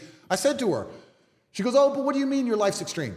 When we leave this establishment, we are going to walk to my car. There are 2 professional armed guards with me, and I am still with my head on a swivel. You're just going to walk to the car because you're a chick. Do. I think leaving the establishment and going to the car is a battle I must win. Because I have to get out, I have to look, I have to make sure I'm not going to get killed, Coast is I have clear. to get in the car. Yep. There's so much going on. You want to jump out the plane because you don't understand that. You think nothing's going on. Yeah. For me, my whole life, it's all problems. It's stress. Leave me alone. I'm not jumping out of any planes. I'm not climbing any rocks. I'm not swimming with sharks. That's all for people who don't have enough stress in their life. If you wake up and decide you want to swim with sharks, you are lacking stress, which means you are not trying very hard. Because if you were trying your absolute best and you were important and the Matrix wanted you in jail and your enemies wanted you dead, the last thing you would want to do is go swimming with fucking sharks. You must be out your mind. It's insane. It's crazy. Yeah. I want to come back to a point where you mentioned, you said you only go on podcasts that you like. So you're here now and I appreciate your time. Yeah. But sometimes it does make me chuckle though. I see you go on podcasts where I think to myself, why, Andrew? Why? That was a full-on Matrix attack. Why are you going on, maybe Piers Morgan to an extent, but that Lucy from BBC, why do you do that? I'm thinking, why, Tate? Why? Well, yeah, the MSM now have to pay me $50,000 and a sandwich. And bring it, chocolates. Yeah, so they have to give them to me. If it's a female reporter, she has to bring me a sandwich. And I haven't had any mainstream media news articles since. I did Piers, actually, to be honest. And the reason I did Piers is I wanted to educate him on Palestine. He needed to be told the truth. Yeah. And that's another thing. I was told not to do that from very important people. Andrew, don't say that. What, like in your team, something, or? Not in my team, just from around. Okay, yeah. Don't say that. don't poke that question, don't say that. No, big But respect to you I had to. But And it's interesting. What I will say on the back of that as well, even though I looked at it and I was like, okay, cool. Andrew may not have the top echelon education like Mohammed Hijab would have, but the way he stuck it on Piers Morgan for that, I was like, I know what right and wrong is. Yeah. I know what murder is. I know what genocide is. And you're right. I don't need the ins and outs to point out the genocide, the insanity of it all. And I don't interact with the MSM as much as I did, but conflict also creates interest. I don't think the MSM or my haters understand that I wouldn't be anywhere near the echelon I am if it wasn't for the hate. There's no light without dark. If everyone loved Andrew Tate all the time, then it would be boring. 95% of people love Andrew Tate. 5% of people can't stand me. And they are such an important part of the fuel. Rocket fuel, I have no idea if this is true or not, but I'm going to say it because I'll make it up. Rocket fuel can have two primary components, right? You can have liquid oxygen, liquid nitrogen. Or you have the different boosters on the rocket, and you see that one booster ejects and another booster fires, which means the fuels must be different. They can't be the same fuel. They're probably in the same tank, meaning I was right all along. There you go, proved. So you need the different things together to get to space. So if the MSM come along and I know it's a matrix attack, but I know I'm going to destroy them, then I'll do it. The thing is with these people, I'm not afraid of these people. Imagine being Lucy from the BBC. The story of Lucy is as follows. When I first went to jail, on my jail phone, I ended up speaking to my PR team, and they said, this girl Lucy wants to come give you an interview, and she wants to tell the truth about your case. She doesn't want to matrix attack you. I said, that's a lie. Yes, she does. And she goes, no, she wants to ask about why you're in jail without charge, how men shouldn't go to jail without trial, how this is a violation of your human rights. She wants to ask about what life's like in jail. She wants to make it very interesting. I said, who does she work for? And they said, the BBC. And I said, the BBC do not want to do anything but matrix attack me. So anyway, they convinced my PR team that this was not a matrix attack, and they came in friendly, and they sat down, convinced it was not a matrix attack, and we had cameras running in the background, which they didn't know, and then they instantly matrix attacked me and tried to make a fool of me. Lucy even admitted on BBC Radio 4 at a later date that she had been rehearsing for 2 months for that interview. Really? Yeah. Bloody hell. Imagine rehearsing for 2 months, setting a man up, lying, pretending it's going to be a softball interview or an interesting interview. It's not even softball. It'd be interesting to ask actually pertinent questions, and instead matrix attacking him, and off the top of his head, when he just came out of a jail cell for 93 days of solitary confinement, getting destroyed. These people must hate me. Of course they hate me. It's interesting. I just sit there and make a fool of them. They even took down the interview after as well. Of course the second they did. you released your one, because they released like a 15-minute version of it, and obviously your one was like an hour and a half or whatever it was. It's like SEAL Team 6 breaking into a man's house and them all getting beat up with a spoon. Yeah. Like, there's no way that I should have won that fight. There's no way I should have won. They're the BBC. They had prepared. They'd set it up. She had rehearsed. They lied, saying it was going to be completely different questions. I just got out of jail. I had mental health problems. I couldn't sleep. I had bad nightmares. I've been in solitary confinement. All this. And I come out, I win. Of course they hate me. I'd hate me. Of course, all they're going to do is print garbage about me forever. So why did I even do it? I guess the reason I did it is because I always have a parachute. I always have a bungee cord of brutal competence. And that competence has come from conflict, and I'm very well versed. I can argue any point. I can argue when I know I'm wrong. I can argue the sky is green. I can argue anything. There's no point I can't argue. And I have that backup. And I guess, I've said this before, I think it's probably the least discussed superpower on earth is being able to speak well. Yeah. Nobody talks about it. People talk about being strong. Great. People talk about being rich. Okay, fantastic. But being able to speak correctly and properly and very well is a completely under-discussed superpower. It's the reason I refuse to learn another language. I've lived in Romania for 7 years. I know 3 words. And people say, why don't you learn Romanian? I say, because I don't know English yet. When I know every single word in English, I'll learn Romanian because English makes me money. I don't need to learn Romanian. It doesn't make me any money. Genuine question. Have you ever been media trained? Never.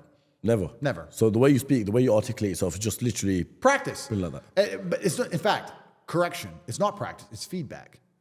A lot of people practice things all the time and stay terrible. I had a guy say to me, in the war room, we actually do this training. I train the guys in the war room how to speak better. And that's one of the best things you can learn in life. And that's one of the reasons the war room is so valuable, because at the war room events, we do specific training for this particular task. And the guy was saying about how his business has improved, how much more money he makes, and how much better he is with girls, and et cetera, et cetera. And I was saying, yeah, okay, fine. But the reason I speak so well is not because I'm practiced. because this man was older than me. It's like, you've been speaking longer than I have. Yeah. It's not practice, it's feedback. If you don't analyze what you've done, then you're not going to identify your mistakes and where you can improve. I will watch this podcast back 10 times, and I will realize all the times I stuttered, or all the times I had to repeat myself, or all the times I didn't use a word I was supposed to use. And that's why next time I do a podcast, it'll be better than even before. And that's also a lesson you can take and apply towards life. You can apply the feedback aspect towards life. Practice alone will not improve you. Practice is going to build habits. In fact, from fighting, I know this very well. If you allow a student to come and learn bad habits at the beginning, it's very hard to get out of them. This is why most people, when they talk on podcasts, are saying, I can't even listen to that shit. I'm like, you don't even speak English? Why are you sitting down? You don't speak English? Why it's so hard to get your point across? Well, if you can't get your point across compendiously and you can't articulate yourself in a concise manner, how do you expect other people to affiliate with your worldview? Or one of the superpowers of life is thinking something and making somebody else think the same. Making someone else believe you. Oh, sorry, police, lover boy. But sitting there and making somebody agree with you, or at least making them understand why you think how you think, is a superpower, surely. Yeah. And it's massively misunderstood and underrepresented and not used, and it's not practiced and it's not versed. And I think also, I'm actually kind of curious, I've thought about this myself, how useful it will be into the future when the AI comes along and controls us all. You know what my biggest fear of the machine minds are? Go on. My biggest fear is that people will be as smart as me. That would piss me off. I like being smarter than everyone. I don't want a bunch of people to have Google brains that are smarter than mine. I'm supposed to be the smartest guy in the room. That's going to annoy me.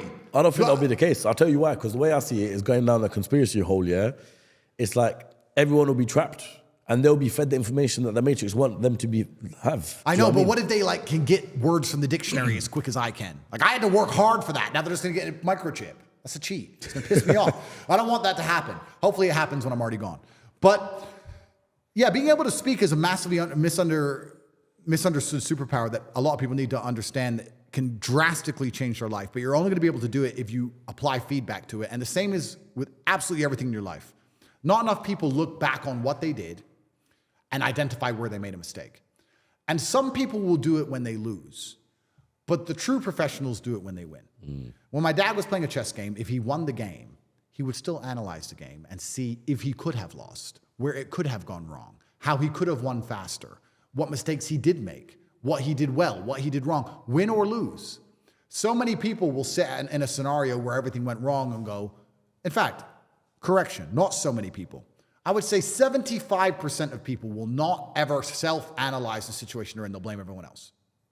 If they went to jail like I did, they'd say, they put me in jail because they're liars and the Matrix did it. Fine. True. But when I was in jail, I was like, how did I get here? What did I do? What did I say? Who did I piss off? What institutions want me in jail? What did I do that angered them? Me. I'm taking absolute self-accountability for everything. I'm not blaming anything else, because if I blame everything else, I have no control. If I blame myself, then I can influence it. I have control over it. So 75% of people blame other people, or they blame other things. I lost my business because of COVID. No, you lost your business because of you. I lost my girl because her friends were hoes. No, you lost your girl because of you, and you lost your car because of you, and it's all your fault, because that's the only thing that gives you control and power.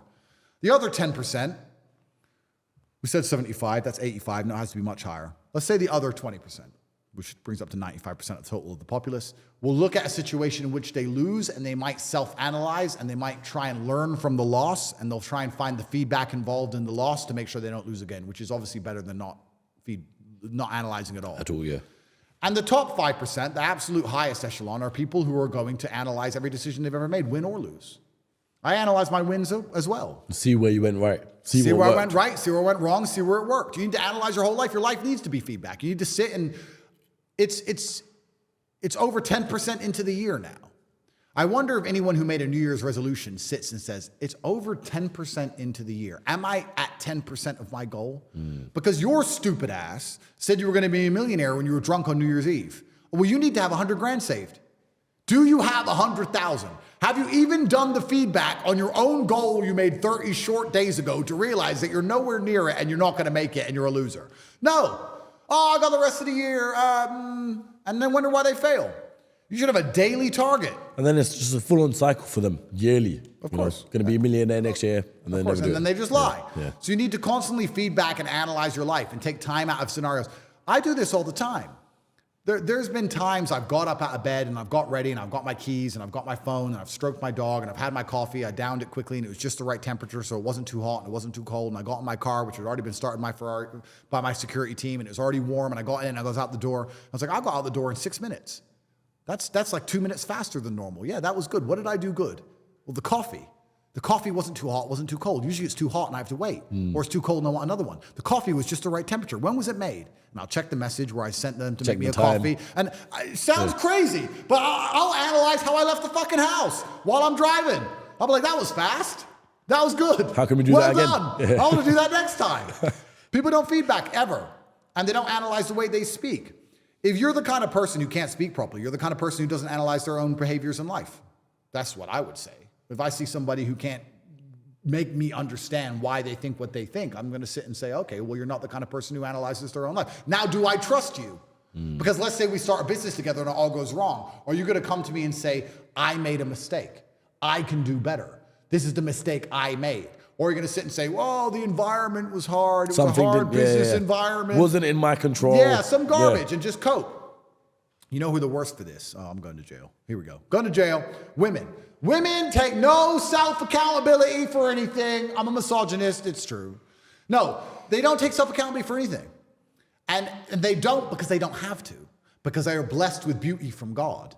So they have a superpower, which is their beauty. And their beauty allows them to get away with being completely lacking self-accountability, because as a man, you have to be competitive. And the only way you can truly be competitive in war, which life is to be self-accountable, to blame yourself for everything, because that puts you in the highest possible mind state to compete against everyone else who wants the things you want. For sure. So you have to, as a man, self-analyze and be self-critical. Your every move. Every move. But as a woman, you don't, because you're hot, right? So they're not good at it. And I'm not insulting them. They're just not used to it, because they get to blame other people and blame everything else because their beauty allows them to get away with it. And that's the reason I said, my girlfriend said, would you ever let me drive your cars? I was like, never. Never, ever. She goes, why? I am a good driver for a girl. And I said, yeah, and my 4-year-old's a good speaker for a 4-year-old, but I wouldn't put him in front of a stadium to talk. So it doesn't matter how well you could drive for a girl. You're a girl. But that's not even the reason.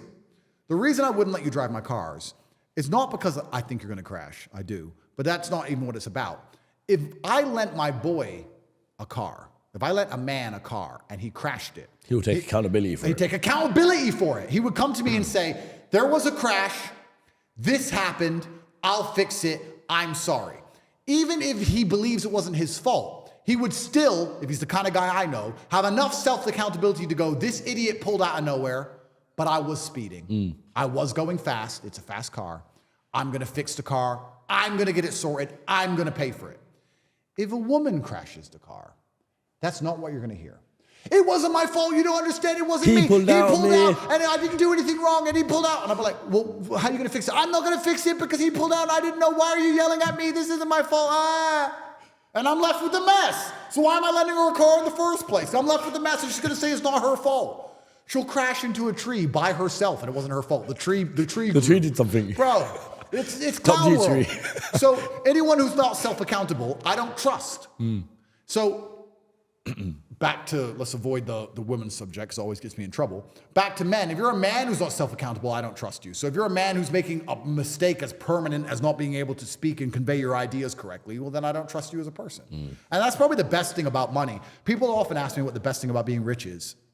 And there's not much that's good. Private jets are good because it's convenient. It's like getting an Uber. There's no airport garbage. Supercars are fun. I love supercars. But most other rich stuff is garbage. Like caviar's crap, champagne's crap. What do rich people do? Golf, I tried caviar one time, and I thought it was croquet. disgusting. It's all shit. Yeah. I don't like, one of the best things about being rich is I don't have to talk to anyone I don't want to talk to. If someone comes to me and goes, Andrew, we can make a lot of money together, but I think they're a nerd, that's what I talk to them. It's great. I don't want your money. I would rather not have money than sit and talk to a nerd. You're a dork. Oh, you're a vegan. Get fucked. Oh, but we'll make money. Don't care. I don't want the money. I am principled now, which goes back into my earlier point about why I want my fans to have money, because if you have money, you're principled. If you're a brokey, you'll sell your soul, which is why I don't want my fans to be broke. That's why I have the real world so they can join and make money, because if you are broke, you will say, I'm not a fan of Andrew if it benefits you financially, which means you're no good to me in a war because now you're a traitor. I don't want that. So one of the best things about being rich is I get to be exceptionally principled, and I get to also not talk to anyone I don't want to talk to all of the time, which I do truly enjoy. It's one of the best things about it. As we were just speaking about off camera in our little break, we were talking about assets being seized, right? Yeah. So Romania, here you had a load of cars. You had supercars, M5s, tuned cars, all that sort of stuff. And they took all of them, right? Yeah. Correct me if I'm wrong, but they've still got at them. They've still got them now, yeah, currently. And we're in court to try and see if the seizure is legal. Because the law, as we discussed earlier, isn't subjective, of course, and it's not dependent on how famous you are. Of course, it's very fair. So we're going to discuss that. And if I get them back, that would be nice. And if I don't, it doesn't matter because I have 40 more. So. And you're still buying cars, and once again, correct me if I'm wrong, but I heard you say that they're trying to seize the new assets that you're buying. Like, for example, you pull up an SF90. Yeah, they are. It's very interesting. I do still find it strange that as we speak, right now, there are people in a room somewhere trying to destroy my life. Think about that. I hope none of you are in that position yet, because you'll get famous and rich enough and it'll come. And I hope none of you are in this position yet. Maybe you are and you don't know. As we speak right now, there are people who are paid a wage in a room somewhere on Earth looking at me thinking, how do we wreck his life? How do we take his stuff and put him in jail? That's kind of a scary thought, no? Isn't that kind of crazy? If you knew there was 10 professionals in a room trying to destroy you. So I'm sure they're trying to take my car and my fancy watch, but they can't take my charisma or good looks. So it is what it is. But you have to find ways to protect yourself legally, which I've done my very best to do. But yeah, they tried to take my new cars I acquired after my prison sentence. And you know what? I'm not even emotional about it because I have two schools of thought when it comes to things like this. Part one is I'm too principled a man to be involved in a matrix attack. So if I was a prosecutor and they came to me and said, put this man in jail, I'd sit and say, well, I don't want to because I know this is a matrix attack and I know he doesn't deserve it and they're only being attacked because of his massive fame and influence. Unless the prosecutor is part of the matrix as well. Exactly. I'm principled, but most people aren't principled. Or even if they have any degree of principles, because they need to pay the mortgage, because they have to do as they're told for their job to pay their bills, everything I discussed earlier. Yep. They're not free, so they have to. So part of me is, well, I'm too principled to ever do this to me, but I kind of understand why they do it. And then part of me is far more spiritual about it all and just kind of understands that since the dawn of human time, every king everywhere has been at war. If you have a kingdom, there are people who are even if you're not directly at war, there are people who are testing your borders. There are border bandits coming across the border and raiding the small villages along the fringes of your empire, stealing gold, trying to see how fast your army can react. You're constantly under attack. There's never been a king who got to draw his lines and just got left alone. Yeah. Don't work like that. It doesn't work that way. So if you want to be a king, you have to have war. So part of me understands why they're doing it. I don't know. I still find it so strange. Me and Tristan will sit there and go, isn't it weird? We're having a coffee and there's people trying to put us in jail. It's just weird. Literally, as we're doing this podcast right now, there's another room somewhere, whether it's in Romania or another part of the world, where they're just thinking, right, what are we doing? What's the next step? What's 100%. The next plan? And they're gonna watch this podcast if they're professional. I mean, if they're any good at their jobs, I guess they're gonna watch this. And I find that so interesting. It's like, hi guys. And you think I'm a criminal, and I'm not, and see you in court. It's really weird to me. At the same time, though, wouldn't you say that some of these podcasts, even though you're depicting everything that they assume about you, wouldn't you say you're also giving them ammunition? Probably. Just like I said, when you get rich, you can give them ammunition by having a girlfriend or driving a car or talking. I could disappear and shut up, but isn't that exactly what they want? That's why they're doing it, my friend. So am I giving them ammunition? Yes, but I'm also not doing as I'm told. Their primary objective with all of this garbage, do you think they really cared about TikTok accounts? No. Their goal was for me to go away. Make him go away. We've tried to ban him and it doesn't work, so make him go away. So I refuse to go away. Hence why they're still trying. So yeah, am I giving them ammunition? Probably. Because I can say anything and they'll use it as ammunition against me. I just say words. I can say the sky is blue and it's ammunition against me. That's the reason you don't talk to cops. But I believe that in the end, everything's going to work out. I know who I am. I know what I've done. I know what I've not done. I know the idea these people have of me. I know the story they've painted in their minds, and I know how false it is. It's kind of reassuring. If someone were to come to me and say, Andrew, you're under suspicion for having a Long Johnson, I'd say, shit, they know. I've got to hide the truth. But if they came to me and said, Andrew, you're under suspicion of human trafficking and manipulating, I'm like, oh, great. Okay, so you're trying to prove a fallacy. So you can spend all your time, and yeah, you can find me say something misogynistic online. You can find me have a fast car. You can find money. You can find pictures of me with girls on a boat. And you can, in your mind, because you have this picture, think they're all related. But I know the truth is, I just bought a fast car with my perfectly legal income, and a bunch of girls came on my boat because I'm handsome. So I'm not really that concerned because they're trying to prove a fallacy. But it's still an interesting chess match, I guess. Would I be bored without it? Is life cooler? Is life better that way? We talked about how I'm improving all these people's lives and it's emitting karmic orgons that I'm absorbing with my Aikido, making me stronger than ever before because of all the lives I've improved. Perhaps it's not even just about improving lives. Perhaps it's just about the fact that there are people dedicating their existences, dedicating the calories they burn from the food they eat towards my name, whether they like me or dislike me. There are full-grown adults who get up in the morning and butter toast so they can have enough energy to sit down and focus on Andrew Tate. That's gotta be a benefit. Even if they're sitting in the room going, we need to put him in jail, we need to put him in jail. Keep eating your toast, keep buttering your toast, because those calories you burn are mine. It is all mine. I'm like Shang Tsung. I've taken their souls, I've absorbed it. Whether they like me or hate me, I don't even care anymore. I've also decided I live in a mirrored ball. So my mirrored ball, which I've decided, can absorb all the positive orgons through it, which make me more powerful than ever before. But I've noticed that my biggest haters are so bitter. They hate their lives. Because when you hate somebody, you're the one who swallowed the poison. If they don't care whether you exist or not, they win, right? Apathy is a superpower. My haters try and send negative energy my way, and it just bounces right back and ends up in their heart because they're like, he's a bad guy. And then everyone loves me and my life is fantastic. And they get mad about that fact. And they end up just hating their lives. It's funny because, do you know, it's so funny because one of the guys, a guy I speak to here and there, not like a great friend or anything, but he's not a fan of you. People don't have to agree with everything I say. They don't have to like everything I say. They don't have to like everything about me. I think that's the true mark of a professional. Like, I can sit with somebody and hate 95% about them, but the 5% I do like is valuable enough for me to sit with them. I can sit with people who I think are idiots in many, or I disagree with in many regards. However, they have that one attribute that makes them worth speaking to.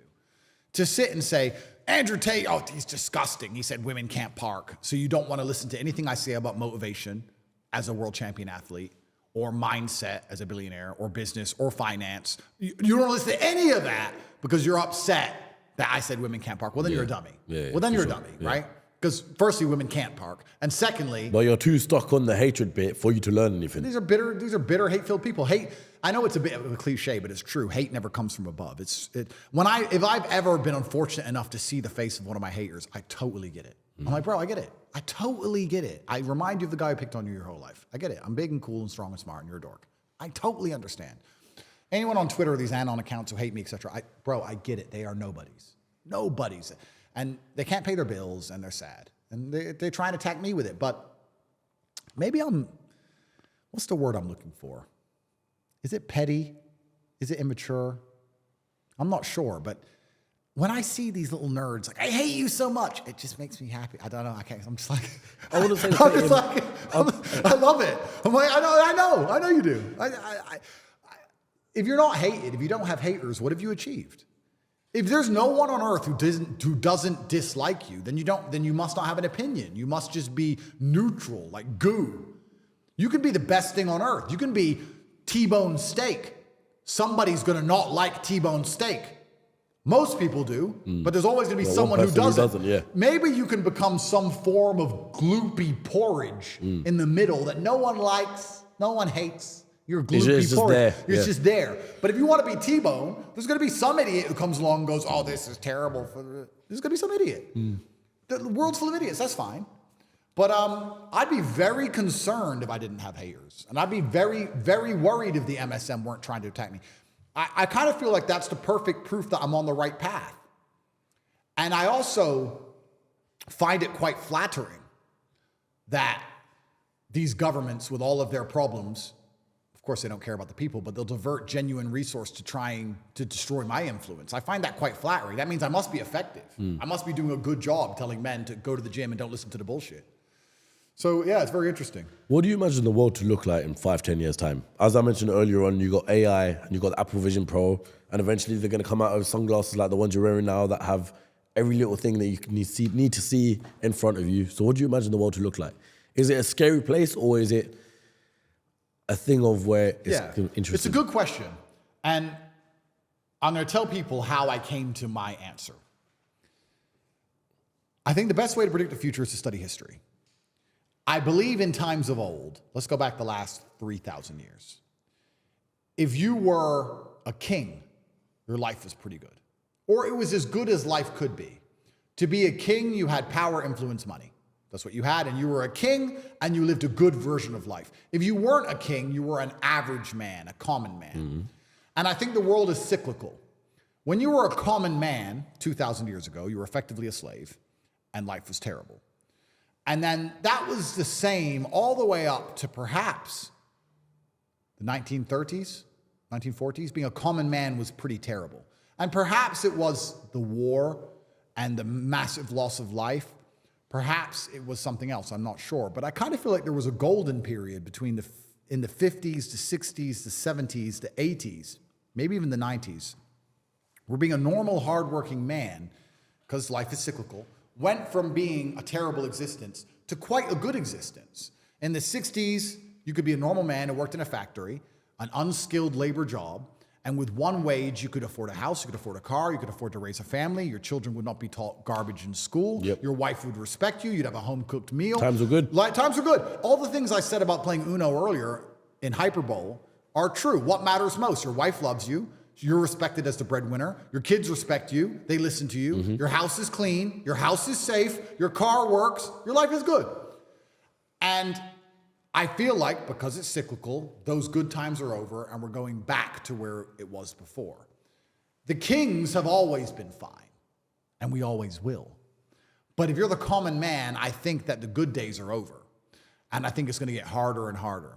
Inflation is going to absolutely decimate your spending power. Now, inflation doesn't damage me. Inflation doesn't damage me because I own all the assets. Inflation just means houses get worth more money. Inflation just means Bitcoin and stock and land and houses all go up. Inflation means my car collection is no longer worth 110 million. It's now worth 300 million. Whatever. I own everything. Inflation is amazing for the rich man. 100%. I love it. But for the broke man, you're done. You're fit. You're done. You're finished. Because inflation is meaning your money is worth less. And it's going to take more of your money to buy a house. And your wage is not going to increase at the rate of inflation. It's becoming more and more impossible for you to own assets. For us asset owners, inflation's fantastic. So the common man is about to get wrecked. I think inflation is going to make it exceptionally difficult. I think AI is going to make most jobs worth less than they already currently are. If you're a newspaper writer or whatever, AI is taking that. AI is going to take that in the next 10 years. And you're going to, if you still have a job, it's going to be only managing the AI, which means you're going to be paid even less than you're currently paid.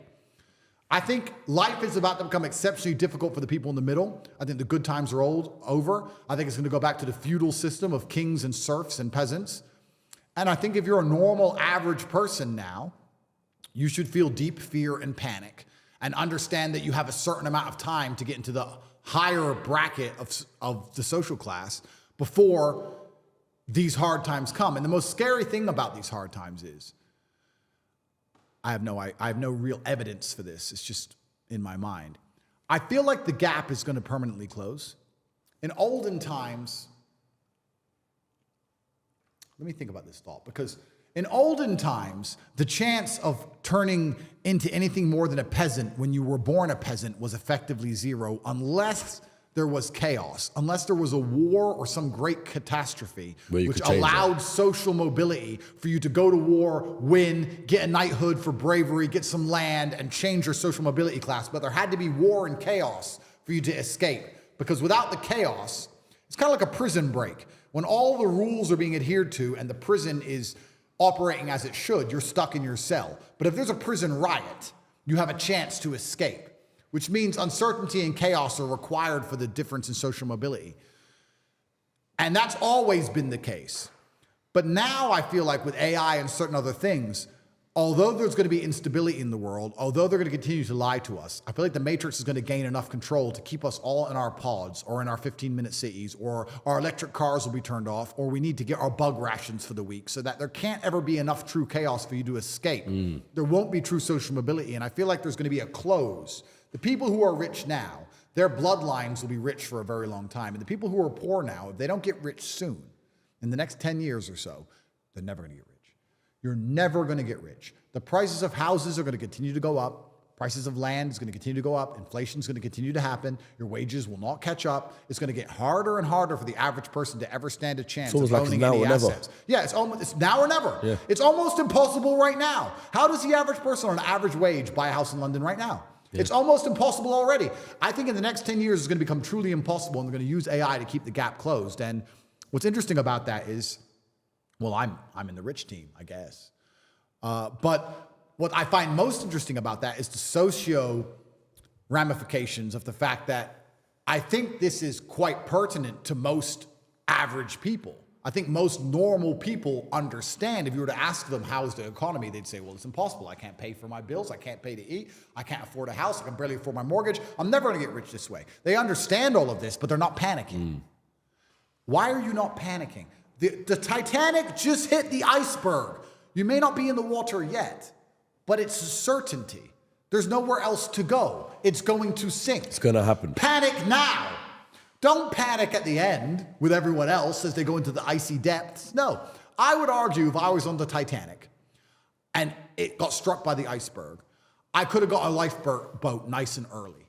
Now, I wouldn't have women and children first. I'm just using this as an example. Analogy. I know where you're going with it. I could have gone to the top deck when no one else was panicking and said, you know what, I want this. I want to go on a lifeboat. No, I don't feel comfortable. I want to go on a lifeboat. And the guard probably would have said to me, you don't need to go on a lifeboat. It's no big deal. I said, yeah, but please, just give me the lifeboat, or here's some money or whatever. I want this one. Give me this one. Everyone started panicking at the end, and there was no lifeboats left. And people are sitting here now going, oh, yeah, the economy's bad, but, maybe if we vote for this person, don't want to swear. It's haram. Who are you going to vote for that's going to put money in your pocket actually come along and say, here's money? Nobody. You still got to pay your council tax. You're still a brokey. Nobody cares. No one you vote for is going to change it. It's going to get worse. It's going to continue. And you know the boat is going to sink, and you're not panicking. That's why I kind of catch myself. And one of the things I try very hard not to do is become elitist. Because when you've come from the absolute bottom to the absolute top, and you've done it all off of your own back, and hard work and dedication and never missing a day, the only shortcut to life is to never miss a day. One, because of compounding interest, and two, because sometimes you get lucky. And you'll never miss a lucky day if you try every day. If you don't try every day, you might miss your lucky day. And that's what people don't understand. If you never miss a day and you never don't try and you're always on time, was I late today? No, on time, and you try and improve every aspect of your life, and you're a professional, and you try and make sure that you analyze your decisions, you give yourself feedback, you don't make mistakes, you're not lazy. If you try and you make it to the top, you end up elitist, because you look at the people down below and you're like, well, why didn't you try? I did. Oh, I did too. No, you didn't. That's a lie. Now you're lying to me, and that annoys me. And you catch yourself being very elitist, and this is what's scary about it, because I'm from a Luton council estate, and now I have all this money. But if I meet somebody who's truly broke, I'm not talking about you not have hundreds of millions, but if I meet somebody who's broke, I think they're an idiot. And I catch myself going, is that bad? Am I elitist? Or do I sit down now and I just say, no, I started lower than you and beat you. How are you poor?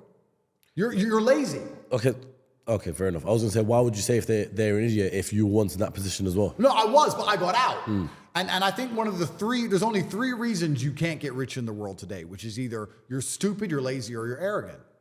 And I find the most common one is lazy and arrogant. It's not stupid. There's nobody at home who is too stupid to become rich.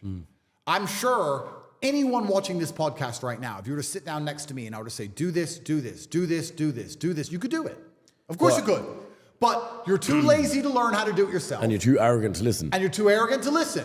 It's not about being stupid. You're lazy or arrogant. It's one of the two. Those are the 2 most common factors of people. So when I meet people who have truly failed and they pretend to me that they didn't want to fail, I know they're one of the 3. And it's usually arrogant. Because when I sit and say to them, you could have got out, they don't say, you're right, I could have got out, I didn't try.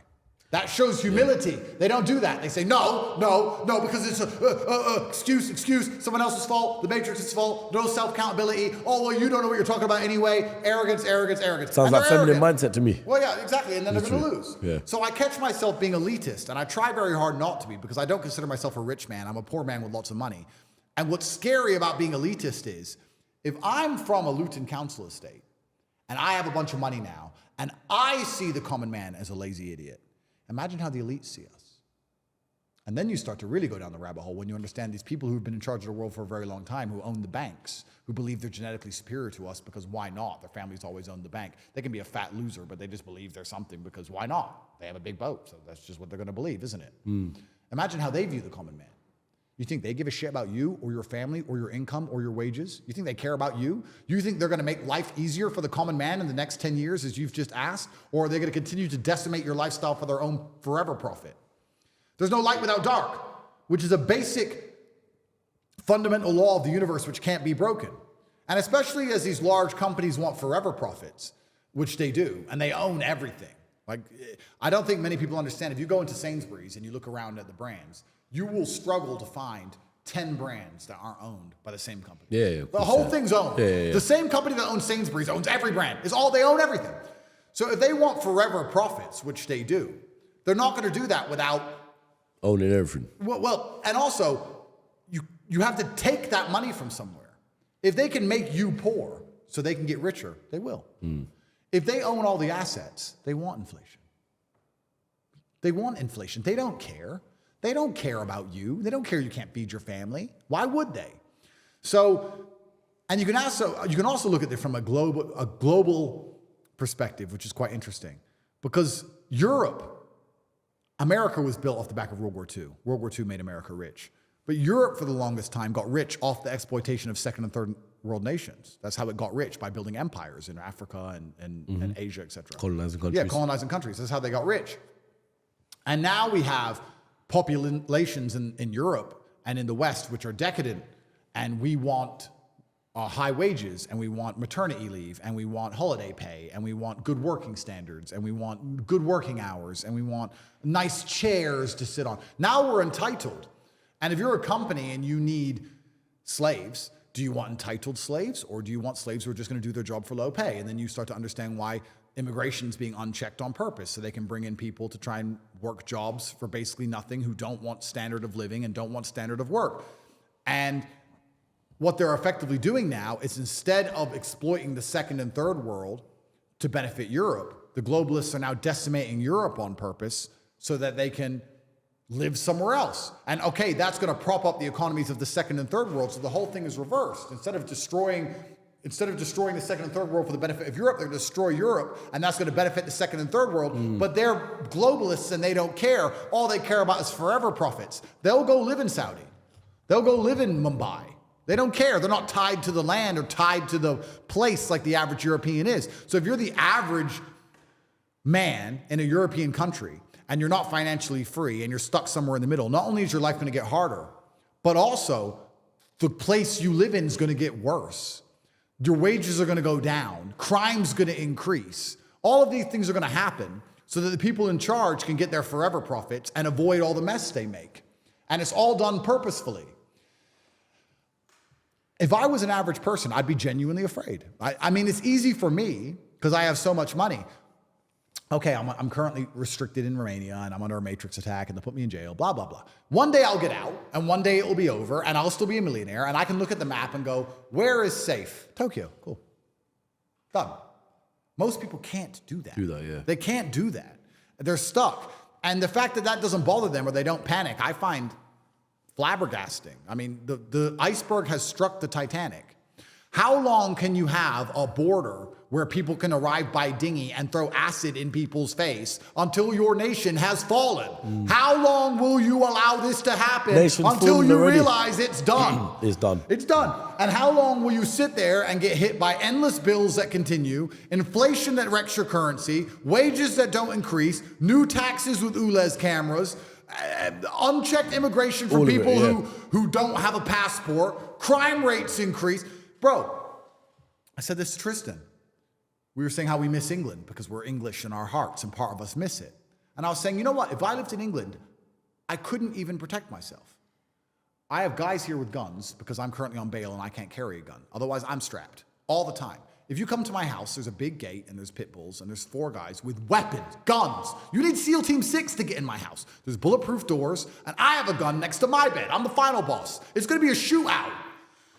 In England, I can have all the money in the world. I can go to Radlett. I was looking at a house in Radlett. I'll say it right now. It's 12 million pounds. It was gorgeous. And I thought, it's worth 20 million. For 12 million, it was worth Bargain. it. Bargain. Yeah. And I was like, Tristan, if we bought this house, the problem is we couldn't even protect ourselves because eventually someone will work out it's our house. It's just like, all the footballers. Of course. All the footballers, Of course. when they go to play matches, they all get robbed. Bro, eventually someone will work out it's our house. The only way you can protect yourself in the West now is to hide. I was like, we can buy this house, not put it in videos, not put it on social media, not invite girls over, because you know what will happen? You'll invite a girl over one day, and she'll say, I'm coming with my friend Lucy.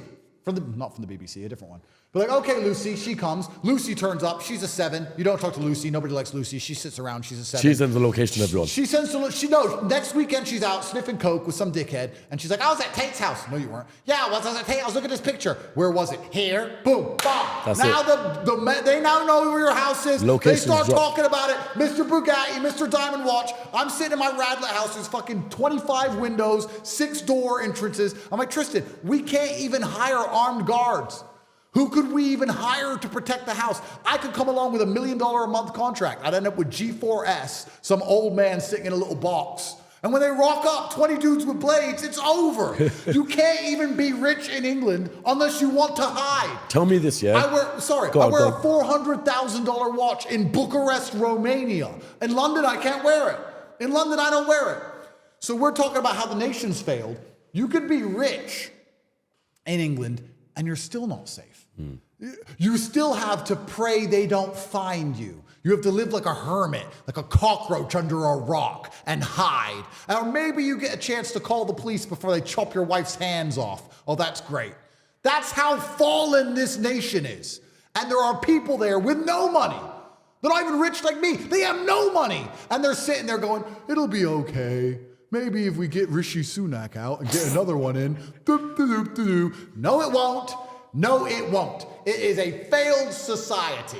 You need God. Revert to Islam and move to Saudi Arabia. In Saudi Arabia, none of that will happen to you. This is what I was going to say. So tell me, picture this for me. Paint me this picture. The case was dropped. You're free to go wherever you want. You get on your private jet tomorrow. Yep. Where do you tell the pilot to go? Well, I'm talking about to reside, not just holiday. Yeah, to reside. Yeah. And that's the thing that's interesting because I really, truly believe the Western world has fallen now. And one of the things I prioritize now in my stage of life is safety. I don't see the point in anything if I'm going to end up killed. And if you're going to kill me, at least the Matrix has to kill me. At least make it a cool story. He was telling the truth. He did fun podcasts. They assassinated him. Make it good. I don't want to die because some idiot wanted my watch. You know? Yeah. I don't want to die for that. And I feel like the whole Western world is that dangerous now. I make this clear. When I go to London, I'm probably the most nervous. I don't know how anyone lives in London without feeling nervous. I'm so nervous all the time. And it costs me such an exorbitant amount of money. If me, my brother, and a couple friends go to London, we'll jet from here, that's 50 grand. And then there's 4 of us, that's 4 rooms, and we'll want to stay in a 5-star hotel, so that's 2 grand a night, so that's 10 grand in hotels. And then I have my security team there, it's 3 grand a day. So it's 13 or 14 grand a day in hotels and security, 50 grand to get in. Then I'll go shopping, of course, normal. But even when I'm walking around Harrods, my head's on a swivel. And I've got 3 dudes with me who are 6'8". And I'm still like, and then you'll hear about someone get robbed just outside Harrods while you're in Harrods. You're like, how do people live in this city? And they're just living there like, oh, it's not that bad. Yes, it is. Yes, it is. I've never had that. This is the capital of the poorest nation in the European Union. I've never had any problems here. I drove a Bugatti around the streets. I parked my Ferrari on street corners. I wear a $400,000 watch. I've never had anything. Yes, I have security. Yes, I had armed guards. But for the years before that, I've never had any trouble. What's interesting about it as well is that these things stand out from the crowd. Obviously, I've been here for a couple of nights now, and you don't ever see a Ferrari, Bugatti, Lamborghini, or anything like that. So when you see Tate in his Ferrari, you know. Yeah. So it's very easy. If this was like London, your target, 100%. Oh, bro, 100%. This is my point. Lucy would give the location up and I'd be a target and I'd be decimated. So how do you have a nation where you're not allowed to be wealthy without hiding? Where you can arrive without a passport? Where they can't catch people who decimate people's faces with corrosive substances? Where there's people in a room, those who are supposed to be designated towards enforcing law and justice, trying to put me in jail because I said women can't park. This whole thing is a clown show. This whole thing is a clown show. And only God can save us now, my friend. I don't know what the West is going to do. But this clown show is built on the back of the taxes of the hardworking average man. You're the average man. Not only is your life fucked, not only is your future fucked, not only are your children going to be finished, you're paying for this. You are paying for all of it.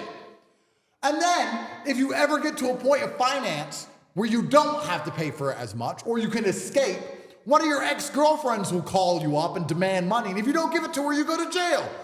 What planet are we on? The Western world has fallen. And empires rise and empires fall. This is the cyclical nature of the universe. That's fine.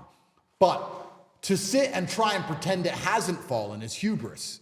It's being an ostrich and sticking your head in the sand. And the smartest thing the average man can do is realize that yes, the Western world's fallen. And 2, you have 10 years to get into the higher class, the higher social mobility class, or you and your bloodline are eternally finished forever. Yeah. Which goes back to a point I said earlier. If I'll teach you how to make money online for $49 and you understand you have less than a decade to save your entire bloodline and you do not join, well, then you're a loser. And your great-grandchildren will wake up one day in their slave pods eating the cockroaches and they'll ask their mother, why was granddad a loser? Why didn't granddad try and save us? And you're going to have to sit there and come up with some answer for them. You're going to have to say, oh, well, he was busy. Try and justify it somehow. Justify it. He was busy. He was jerking off the Pornhub. Oh, he was busy. It was hard for him. It was a bad economic climate. And give a bunch of excuses to your bloodline as they continue to be slaves forever and washed my children's cars. Fine. But if you have a brain, you're going to understand you're running out of time. You're going to fix it. Especially if you understand the nation you're in is sinking. The Titanic you are on is about to sink. Everyone in England, it's done. It's over. It's done. So where do you go? Good question. I like... Before your arrest, you was in England, but before that, you was in Dubai for a few months, right? I'm everywhere. I'm everywhere. And I guess that's one of the best things about being rich. And that's why these globalists will destroy nations for profit. Because they don't care. Because in every nation, there'll still be a nice part, right? So a globalist can come and fly and land his private jet at a private airport, Biggin Hill. He doesn't even land at Heathrow. And he can go for 2 days and see Windsor Castle, and then he can get back on his jet, and then he can go to St. Moritz in Switzerland, and then he can go to Riyadh, and then he can go to Tokyo, and then he can go to Maldives. And that's a fun 3 months. You don't need a house. If you have a house, it's just to keep your clothes on. Your house is your jet. Your house is your jet.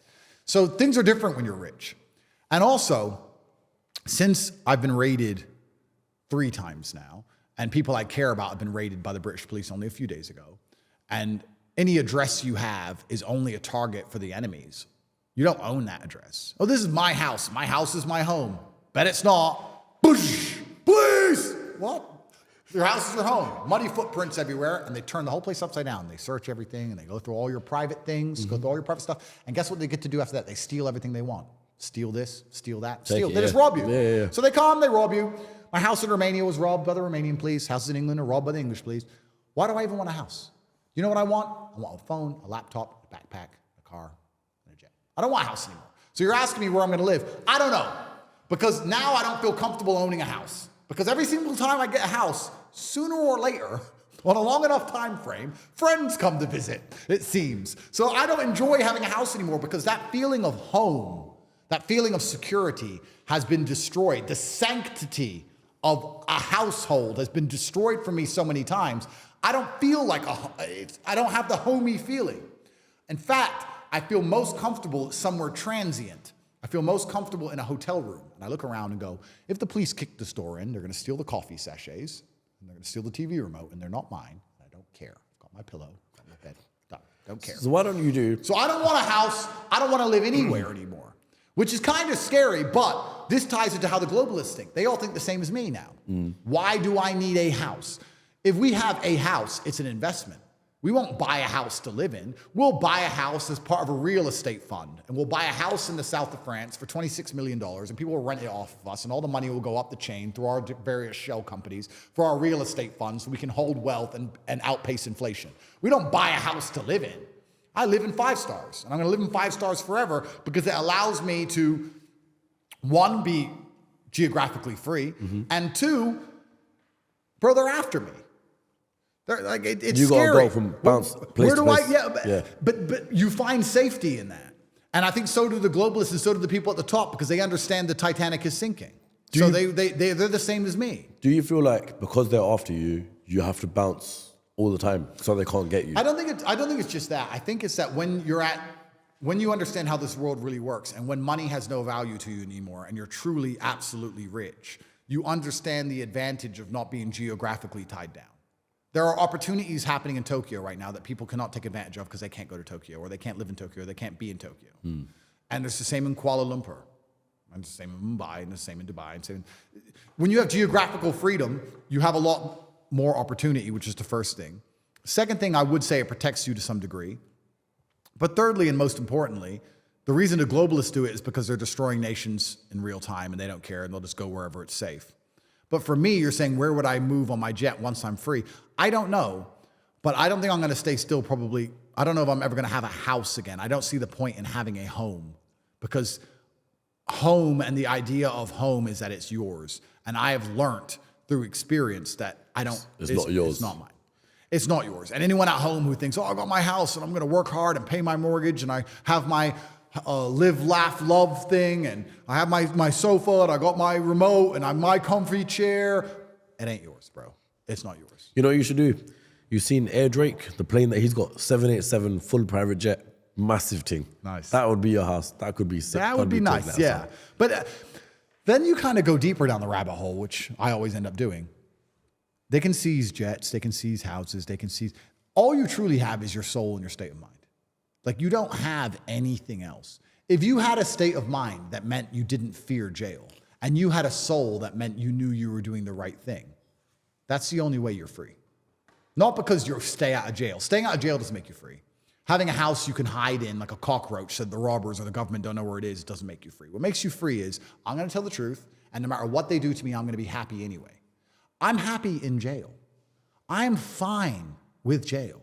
Put me in jail, and the prosecutors can all sit around and high-five each other. I don't care. You didn't win, because I'm happy anyway. I don't care. And I'm more famous than ever, so I still win. So that is freedom. Freedom, truthfully, is developing a mindset where the worst they can do to you doesn't hurt you. Kill me then. Kill me. But I don't know where I'm going to go once I'm free. I have no idea. I don't know where I'm going to live once I'm free. I have no idea. I don't know if I'm going to live anywhere ever again. I have no idea. I don't know. I'm just going to have to play it by ear, I guess. And I will say this. There is a strange sense of homelessness that I do feel. Because when your host nation, which I consider to be England, I'm part English, part American, but I left America when I was very young. I consider myself British. When your host nation attacks you and abandons you, it's a strange feeling. I want people at home to understand that. Imagine you were raised in England, you're British, you spent your whole life watching Coronation Street and eating fish and chips and saying, you can't park there, mate, and everything else, like everyone else. And then, because you have a point of view, members of parliament, the BBC, which is state-sponsored media, the mainstream media establishment, everyone turns on you and starts saying you're the devil. And please understand, if I was telling kids to chop their dick off, I wouldn't be the devil. Then I'd be celebrated. So if I was actually Satanist, if I was actually the devil, I'd be celebrated. And when you actually tell the good things and tell the truth, you're the bad guy. When your whole country, not a few people, turn on you, your whole country turns on you. It's kind of a sad feeling. Imagine all the times you had a best friend and they turned on you and started talking bad about you. Imagine how that made you feel a little bit. Imagine your nation doing that to you. Imagine your whole country turning on you. And it's kind of crazy because if I was from Azerbaijan and I was this famous and this influential and this many people listened to me, I'd be royalty. I'd be hanging around with the president. And they'd say, good job. Yeah, you did great for Azerbaijan. Thanks for telling the truth. But because I'm from England, and England is run by Satanists, it seems, and they're not a Christian nation anymore, it seems, because everything I'm preaching is Christian values. What am I saying? Work hard, dedicate yourself, don't give up, don't listen to the garbage slave program. Yeah, it's all the holy books. This Christian nation is so threatened by me that they've completely turned on me and have instructed prosecutors to try and destroy my life. It's a very strange feeling, and it does make you feel sad. The same as losing a best friend. Losing your country makes you feel sad. Because Romania was my adopted home. They've done to me what they've done to me. We can go down the rabbit hole as to whether they were inspired by the Americans and British or if they did it themselves. That's one conversation which I can't have yet. The other conversation is whether I stand a fairer chance in a Romanian court because it's less politically charged than an English court. Quick question there off that. Though you said you can't have the conversation yet, do you know the answer? Yes. Okay. So Romania was my host nation, but this has happened to me here. Okay, so you have a strange longing for home, but if your home is run by psychopaths who hate you ideologically, what do? It's really weird. I can't explain. It's a strange feeling of homelessness to be super rich and can go anywhere, but you have no home. And every house you've ever bought and tried to turn into a home has been decimated by law enforcement. Imagine it. Every time you go and you set up a little house somewhere else, you're like a refugee. You're like a refugee. Your nation hates you. You're a refugee. Your nation hates you. They attack you. You know you've done nothing wrong. But you say, okay, I'll go, I'll move, and I'll start a little house over here, and I'll have a woman, I'll have kids, I'll have a family. My children live here. Boom, get on the ground and please. Okay, let me go over here with my family, my kids. Let me put my kids here. Same thing. Get on the ground, get it. Like, bro, what the fuck am I supposed to do with my life now? It's scary. And then you could sit and go, well, do I just shut up so they'll stop doing this to me? Or do I just continue to talk so I can tell everybody that they're going to do it to all of us? And that's the real question. I kind of feel like the men who avoid war think that war will end. But no, you just ensure your decimation and extermination. If you avoid to fight, if you wake up and say, I refuse to fight, you don't end the wars. You just make sure you lose. That's the difference. This war is coming for everybody. If they don't do this to me, they'll do this to someone else. In fact, they're probably doing it to many other people right now. I'm just the one with the biggest voice. So the reason I allow this to keep happening to me is because I understand that if I shut up, I don't stop it happening. Even if I stop it happening to me, maybe. I don't stop it happening as a whole.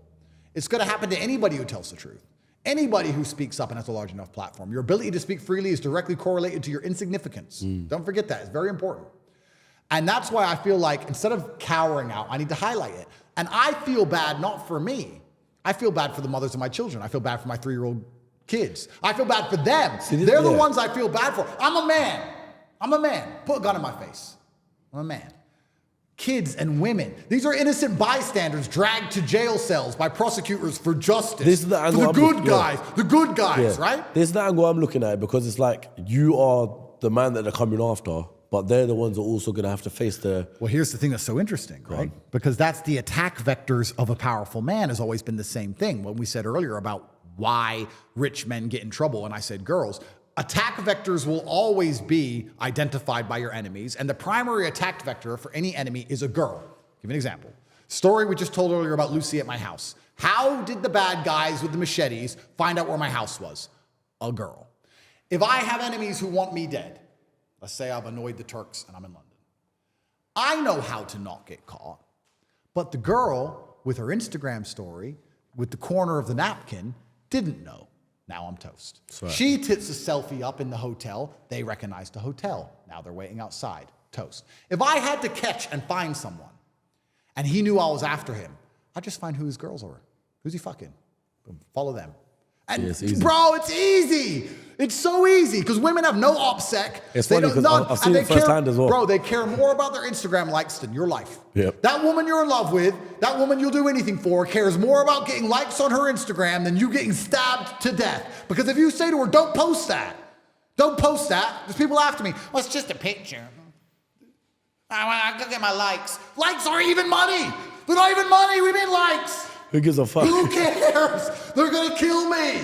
Oh, but it's a coffee cup, it's cute. Bro, and you're in love with her. And when you die, 6 months later, she'll be in my brother's bed. Bruv, wake up.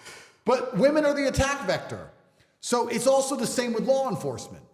Andrew Tate is a bad man, but he's smart and he's sharp and he's got all his things in order and we can't pin him down. Not because I'm bad, because I'm innocent. But they don't believe that. They believe I'm just that good. I am that good, but I'm also innocent. So what do? Let's drag the women in here. Let's threaten the women. Let's sit his wife down, or one of his wives, or one of his girlfriends, and let's start telling her how often he cheats on her.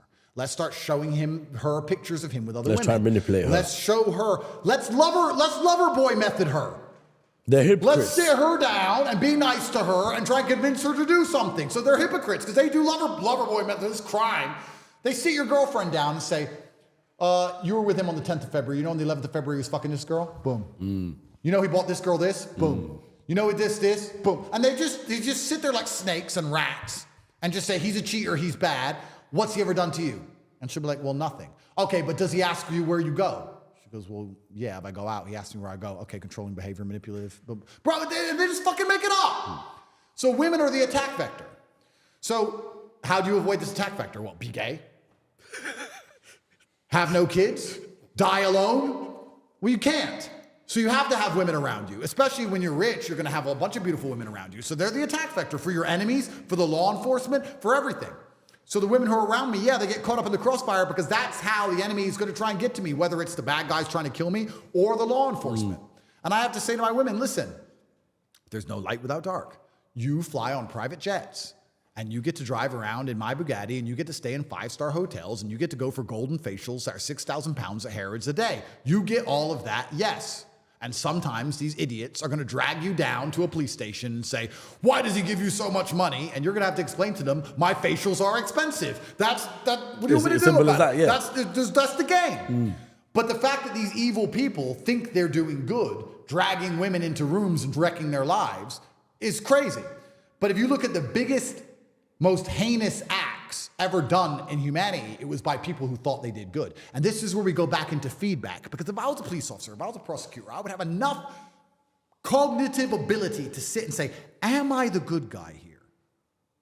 Am I actually the good guy? No, I'm the police. That's Matrix mind. That's clown world. Actually use my brain.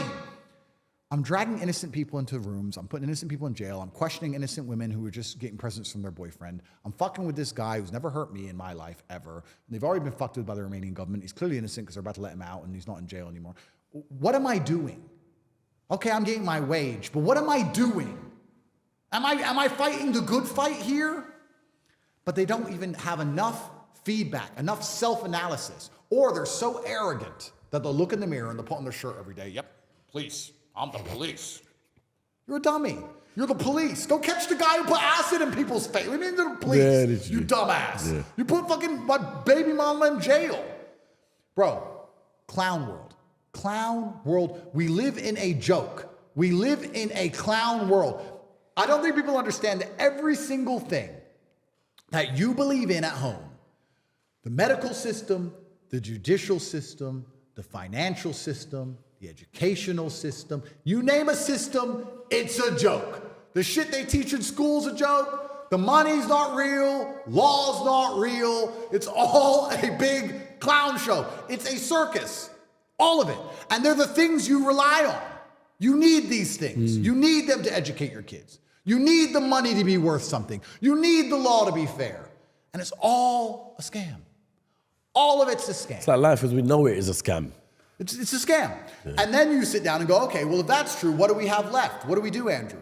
And I go back to my original answer. You need brothers who will die beside you because that's all life's ever been. When things get hard, and when I say hard, I mean really hard, The best thing you're going to have is a brother who will die beside you.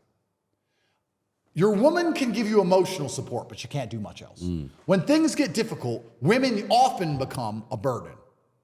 If you're walking down the street and a terrorist attack happens, heaven forbid, you'll wish you weren't with a chick. Because being with a chick now, come on, let's go. And you have to carry her, right? Because they're slow and they're like, oh, my heels, and they're a fucking nightmare. You have to look after them. If you're with your boy, bro, shit, you feel better. Yeah. You feel better. Straight on site. You're on site, yeah. Men help you. When things get hard, men around you are going to be your number one asset. It's always been that way. When the horde arrived at Vienna, it was brothers with swords who were ready to die by each other that defended the city, and vice versa to attack the city. That's what you're always going to need. Women may be able to say to you, good job, keep going, but they can't do much else. And in the hardest times, you don't have time for motivation. You're motivated by self-instinct and self-preservation. So you can deal with all that crap afterwards. So if you're a man and your primary friend, your best friend, or the person you're relying on the most, or you spend most of your time with is your chick, that's fine. But you're going to regret that when things get hard because you don't have any real backup. I spend most of my time with my guys. And I love my women with all my heart, but my team comes first because they're the ones who will save me. They're the only ones who can save me if I really need saving. Push comes to shove. Absolutely. Yeah. So brotherhood's the most important thing. And money's another important thing like I talked about. But I don't know. It's how do you in this clown world, how do you survive? Like I said earlier, you need the brotherhood because of the reasons I just gave, and you need to have money to get on the highest socioeconomic ladder, and you need God. And besides those three things, I can't find another answer for it because every time I've ever tried to rely on the education system, the financial system, the judicial system, every time they failed me. Every time I've learned what it is. You know what most people don't understand? All of these things, all the systems I've just named, the medical system, we just learned what a scam that was. Get your 9th booster. Fucking clown world. All of these things are just people walking into a room and saying things. And people are fallible. Think how many people you know who are idiots. Cool. That's those people who you think are idiots are the systems I just described. Yep. The education system is just someone standing there talking. The judicial system is someone standing there talking. The medical system is someone standing there talking. Just idiots walk into rooms. They've got a badge. The justice system, the police, the prosecutor, who doesn't realize he's doing no good for anybody, that he believes fallacies, that he's destroying people's lives, and he's not a good person. He's actually the bad guy in this story. He's actually the bad guy in this story. Without enough self-awareness, look in the mirror and go, I'm a fuck up. He's going to sit there and go, I'm the good guy, I got this badge. Yeah, but that's just ego. They're just idiots, dummies. And then they're going to sit there and go, oh no, we live in a fair world and the law is fair and school's good. They're dummies, bro. What's even scarier is all of these people are not only fallible, but they're very human. And what scares me about the moral decay of the world is that all of these people are involved in the moral decay. So, for example, as certain ideas, let's take one that's a bit vanilla so this podcast doesn't get banned. I could choose one of 20. I'm going to choose a vanilla one. Pornography. It's vanilla. As pornography becomes prevalent, I don't care because I don't watch pornography. I don't watch porn. Why would I? I ain't even got time to service my women as it is. I'm busy. So the last thing I have time for is that garbage. But then most people don't sit and go, oh, but that means your judge watches a bunch of porn. Your lawyer watches a bunch of porn. Teacher of your kids watches a bunch of porn. The police officer who's arresting you for being a bad person was jerking off last night to a bunch of porn. All these people who you need to rely on, who are authority and strong, moral, upstanding characters, and Mr. Dickhead with his badge. They're all a bunch of wankers. They're all a bunch of wankers. Correct. That's it. And you can take that, you can take porn, then you can take swinging, or you take homosexuality, or you take all these things, or this sexual, all this moral degradation has infected our institutions, right? So you'll stand there in front of a judge, and the judge watches porn, and his wife gets banged by his best friend because they're swingers, and he cross-dresses, and they just sit there, Judge Honorable, go to jail. Bro, it's fucking scary. It's all fucked. It's all fucked. Yeah, that is a scary world. It's fucked, bro. It's fucked. And I'm just sitting there like, bro, and I know that all this shit crosses my mind. So when you remove God from society, you live in godless societies. Yeah, you have the moral degradation, but it doesn't just destroy the populace, it destroys the institutions of the populace. That's the worst thing about it. And now we're living in a society which is so brutally corrupt to the core. The World Health Organization says I need 10 injections of poison, otherwise I'm going to die. And all of them jerk off all day. Every night they jerk off. Bro, they do these World Economic Forum, Davos shit. All these people who are in charge of the world, and they all go to Switzerland. Yep. I saw something on Twitter. On the days where everyone flies in for these global economic summits, all the world leaders, etc., the local hooker and strip club are booked out. You can't get a hooker on those days because they're all booked in advance. So the people who are deciding what's happening with you are booking orgies, and all their orgies are organized. The people who call me a human trafficker are going to fuck young girls who are sexually abused for money, and I'm a human trafficker. And it's just like, what clown planet are we on? The best hope you have is to believe in God and find some degree of religious ideology amongst the everyday life. That's the best hope you have, is to find a society where people are afraid of God.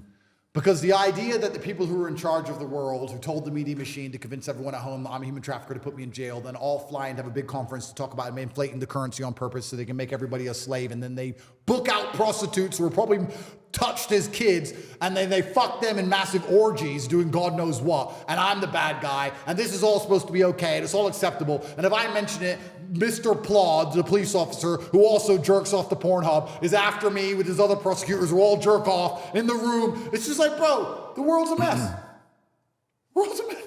It's a mess. I don't have the answer to these things besides brotherhood and money. If you have brothers you can rely on of strong, upstanding character, and you have hundreds of millions of dollars and you believe in God, like me, you can resist. I'm not, bro, I'm not winning. Aikido. I'm not winning. I'm just good at getting hit. That's all it is. I'm not beating these people. I'm not stopping them coming into my house. I'm not stopping them arresting me. I'm not stopping them locking up my baby mama. All I'm doing is I'm good at getting punched in the face and smiling. I'm good at getting hit. I become tough. That's it. If you get these things, you can resist the oppression with your Aikido. You can take a shot and you can smile back. But that's the best you can hope for. If you haven't got those things, as soon as you get hit once, you're out. And it's done. It's over. And then we go deeper down the rabbit hole. Because deeper down the rabbit hole is, then you learn. One of the biggest things the Matrix tried to do is when they try to isolate you, most people don't understand the effect these kind of Matrix attacks have on the average man's relationships with people.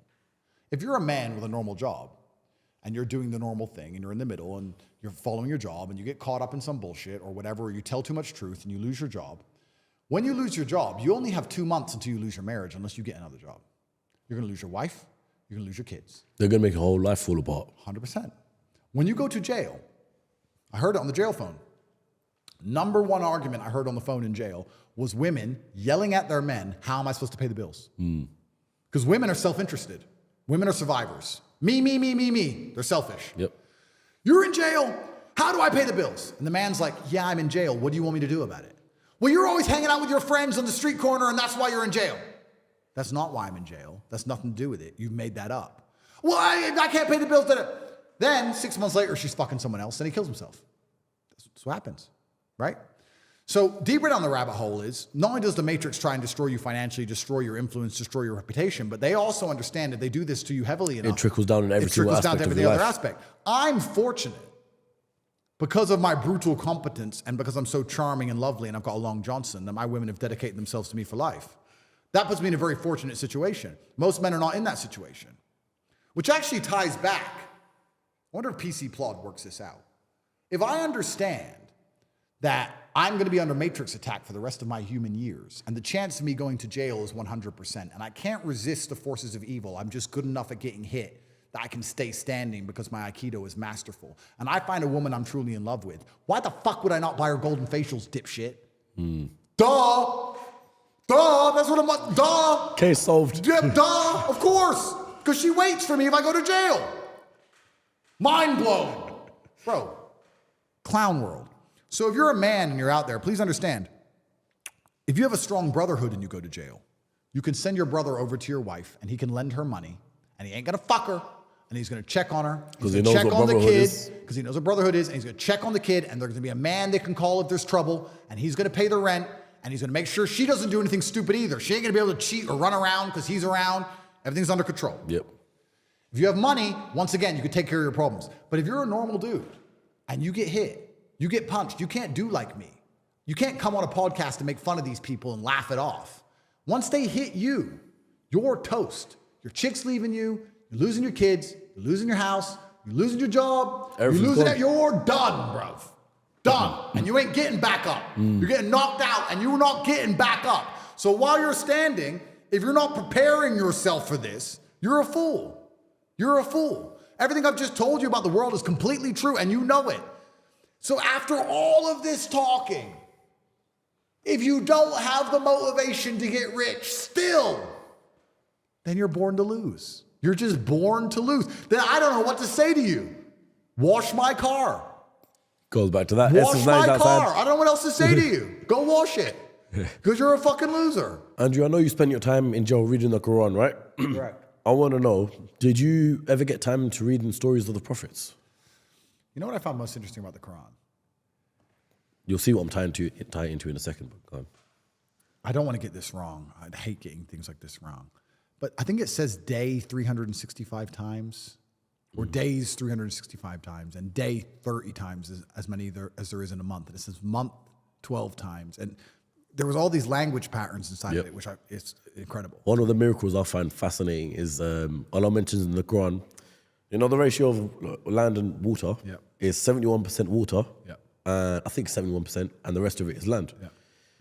God mentions in the Quran, it's that exact ratio. Land is mentioned X amount of times, and water is mentioned X amount of times. It gives you the exact same ratio as it is. And it was recited over 20-something years or something. It's completely incredible. Even to remember to use the word month only 12 times across 20-something years of recitement, 26 or 29 years, it's incredible to me. So, but what I was going to ask is, with things that the Prophet said back in the day, you know, there will be a time where all these agendas are taking place, and people at the time would be like, "What the hell are you talking about?" Like, nah, man, can't be the case. You know, you got LGBT and all this sort of stuff, and you know, at the time that seemed absurd. So, do you look at it now with obviously life you've experienced and think he's right? Oh no, absolutely, he's right. And you see it probably more firsthand than any of us. the problem is, I'm talking about people selling their souls. I'm talking about all of it. So first, let's talk about me selling my soul, because I want to make this very clear. I keep saying this, and I want people to know at home how this works. I was offered to sell my soul. So let me explain to everyone at home exactly how this works. You don't become the most Googled man on earth without them trying to control what you say. The reason all these stupid superstars say the same garbage and don't speak out against injustice and didn't speak out against COVID and don't tell the truth about anything and don't have any interesting opinions that could actually save people from slavery is because they've sold their souls. And typically you have to sell your souls to become famous. You sell your soul on the ascent, and they won't allow you to become famous unless you do that. Yeah. I broke the matrix. So once I was already famous, they wanted to control what I said. And it's very simple how it works. They come to you with a sponsorship contract for a large company. And that large company will offer you, let's say hypothetically, let's imagine there's a guy called Top G, and imagine they will offer him 50 million. And they will say, you will take 50 million, but to make sure the brand is represented well, you're gonna wear certain clothes, you're gonna dress a certain way, and you're gonna have certain opinions. You're not gonna talk about this, you're not gonna talk about that, you're not gonna talk about this. If you're asked about Israel-Palestine, you're on this team. And if you're asked about transgenders, you're on this team. If you're asked about things, you change your opinion, and you have to have all these opinions to represent the brand under the brand integrity guidelines. And the good thing about this sponsorship contract is, us as a brand, we spend huge amounts of money advertising in these particular media outlets, which means the media will talk good about you. They'll stop lying about you. They'll stop telling the world you're bad. They'll protect you because they can't insult you because we pay for them via advertising. So what they're basically saying is, we'll get the media to stop talking bad about you. We'll give you a bunch of money, and you'll say what we want you to say, and you become a puppet and a mouthpiece for the Matrix. But they didn't say this directly, though, did they? They told me I would have a sponsorship contract. They told me I would have certain opinions to protect the brand integrity guidelines. They told me that I would have favorable reviews, favorable outcome from the media because they sponsor the media outlets. So that's what they say. And they offer you the contract, And you can say yes or no. So how do you know that that was a form of selling your soul, as opposed to that just being a sponsorship deal, big money? Obviously, they want What's to the protect their difference? brand. So when I say sell your soul, I'm talking about literally selling it to the devil. Oh, okay. Literally sitting here in front of millions of people and telling everyone it's okay to be transgender. Isn't that selling my soul? Whether I do it for a company or for the devil? No, it is, yeah, it is. It's selling my soul. And they tried to get me to sell my soul. When I said no is when I started saying on podcasts, I'm going to go to jail. And guess what happened? So this was a while ago then? Yeah, it was a while ago, yeah. Because the only way they got away with the insanity of putting me in jail for no reason was after they spun up the media machine to convince people I'm a bad person first. If everyone didn't think I was a bad person, you can't just throw me in jail because everyone would riot and be like, what is this garbage? So they have to use the media machine to lie to you. So once the media machine started kicking into gear, once I declined their offer, I knew what was going to come. I knew it. So that's how selling your soul works. And I want everyone at home to also understand 99% of them have sold their soul. And you need to sit as a human at home and say, am I going to idolize someone? Am I going to support someone? Am I going to respect someone who has sold their soul to the devil, who will tell my children bad ideas, who will ruin my family because I like their music? I mean, they don't care about you. Do you care about them? Please understand, all of the artists you listen to, all those people on Spotify, all those actors you like, all those sports stars, all those Instagram influencers, all those garbage people you follow have sold their souls. All of them. All. And they have done it for their own personal gain, so they can make millions, and they don't care how they damage society by extension. And you are society. So they have decided to damage you to benefit them. Why are you following them? Why are you going to their football games? Why are you watching their music videos? Why are you going to their concerts? Why are you supporting the people who have sold you out? Because they all have. I want to make this, I'm saying this I now. agree with you I'm the completely. only one they're putting in jail. I'm the only one they're putting in jail. They've all sold you out. If I would have taken that contract, I would have never gone to jail. I would never be labeled a human trafficker. I would never have the bad press. I'd have 50 million extra pounds. I would not have lost 25 million in legal fees so far. My life would be objectively better. My children would be safer. My women wouldn't have their houses raided. All of that, if only I had taken the money. But I didn't. Do you think once someone sells their soul, they can't get it back? Absolutely. Once I mean, maybe perhaps you can try and reverse the bad you did, perhaps. But the scary thing about all of this is, once you sell your soul, that's only the beginning. So let's say I said yes. Then I would be invited to a party, which I'd have to go to, part of my contract. Are you talking about a party on like a private island sort of thing? Perhaps. Or a party where something happens. And I was there at the time. And there's footage of me there at the time. Something happened and I had to go as part of my contract. And then I'm not told not to tell anyone. Don't tell anyone. And I don't tell anyone because I'm not supposed to and I don't want to get in trouble. But now I have a secret I'm harboring and they know I have it and they're holding it against me and they can blackmail me. And then I get invited to go somewhere else. Do you understand? That's the beginning of it. That's the beginning, my friend. And then you're so far down the rabbit hole that you know the truth. And now, even if you want to tell the truth, how do you redeem yourself? They'll kill you. That's what I'm saying. They'll kill you. When I look at it in the likes of that. Anyone who's brave enough to face execution to tell the truth is the kind of person who would have been brave enough to say no at the beginning, like me. I'm the kind of person who would tell the truth and get killed. But I'm also the kind of person who would never get there. That's the point. Anyone who ends up there is a fucking coward. And you're sitting at home, jerking off to the Super Bowl's halftime show, like a dummy, and going to concerts when they're in town. Yeah, they're supporting the people who have sold you out, like a fool. Because they all have. They all have. Because if the celebrities with massive voices told the truth, which they know to be true, about economics, They'll all have cases. about finance, they'd all be fucked. Yeah. They'd all be fucked. How do they get away with doing what they get away with? How am I a human trafficker and these rappers get to run around with endless ratchet chicks and nothing happens? Explain that. It's interesting because I was speaking to someone who knows someone who's actually sold their soul, right? And this person was saying people sell their soul for different reasons, or they have sold their souls for different agendas. For example, you might have this group of rappers constantly talking about sex and drugs. Yep. And you might have this other person constantly pushing the whole, agendas of society. Yep. and all this. They literally just target people. Okay, what can we do with this person? What can we do with this person? What can we do with this person? Well, yeah, they'll go to a rap group and they'll say, we think that your songs about sex and drugs sell the most. So here's your record contract, but you need to sing about sex and drugs. Yeah, literally, Done. yeah. Done. Just like they'll go to these streamers and say, you have to gamble on stream for kids to watch. Here's your money. There's a bunch of different ways they do it to degrade society. The reason they hate me is the same reason they hate Trump. Because no one owns us. And we have our own money. And they can't buy us. And they're trying, and we say no. And it makes them mad. Because they just use money and buy everybody. Because everyone's a selfish idiot with no morality who wants cash. I say I have enough money. You could offer me $1 billion right now to say something I don't want to say, and I'd say no. And they are flabbergasted by that.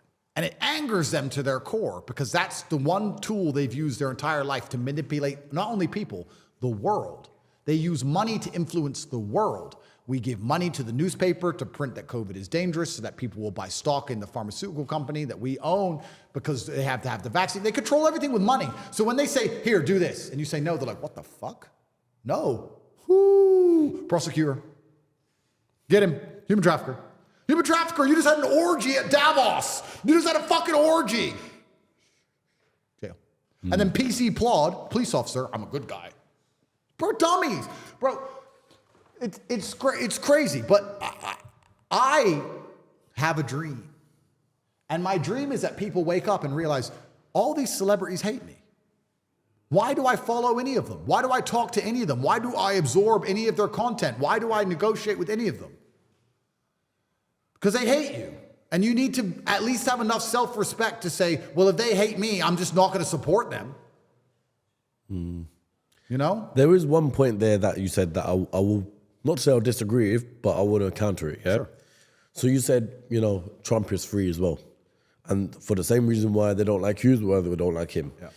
I'd argue one thing there. Yep. He was once a president. Yep. I'm under the belief, and once again, it's a conspiracy, that at the cost of you being president is also a sales transaction. Okay. So I would say that Trump did sell his soul. Or what do you think? I would argue that, and I'll tell you what I think happened. Trump was like me. I got famous and I wasn't supposed to. All the traditional blocks that prevent you from getting famous, I bypassed. You need to have a sponsorship contract. You need to have a contract that allows them to put you in movies. You need to have a contract that allows them to play your song on the radio. You need to get interviews with mainstream media where they ask you nice questions. You need to do all this garbage to get famous. I bypassed that, and I can prove it because I got famous via social media. So famous, in fact, that, as you correctly said earlier, TikTok has invented brand new algorithms and built brand new detection software to make sure that nobody can do it again. I was a black swan event, and they said, oh, this person got famous and jumped over all our fences, and now he's telling the truth. So we need taller fences. So now, anytime we decide to ban someone, we can ban their voice, we can ban people talking about them, we can ban a picture of them, we can ban any videos of them, we can ban a cartoon that looks like him, and then we'll ban the account with AI. People spent a year building brand new AI technology because of me. Because of me, to make sure that nobody can do it again. They don't want anyone to do it ever again. Trump was the same. Nobody expected him to win. He wasn't supposed to win. The day before the election, they said that Hillary Clinton had a 99% chance to win. And they thought, well, we'll use the mainstream media machine, and we'll tell everyone at home that Trump doesn't stand a chance. Don't waste your vote. And that Hillary's going to win. First woman president. She's the best. She's great. And we're going to just psyop everyone. And then Trump won. And they're like, oh, we need higher fences. And then Biden won. Who voted for Joe Biden? No one. I'm going to jail, but it's true. So they just thought, higher fences, let's just rig it. He didn't sell his soul. He came into power. And once he was in power, they used a media machine, which is what they do, using money, to convince the world he was racist, start riots, Black Lives Matter, burn everything down. He works for Russia, garbage, he's a bad person, accuse him of rape, accuse him of all the same things they've accused me of, attack him, his presidency's up, fuck him off. He just lost in court last week. He owes that woman $90 million. A woman said, Trump raped me. I don't remember when. I don't remember where. The same woman has written a book about how rape is sexy.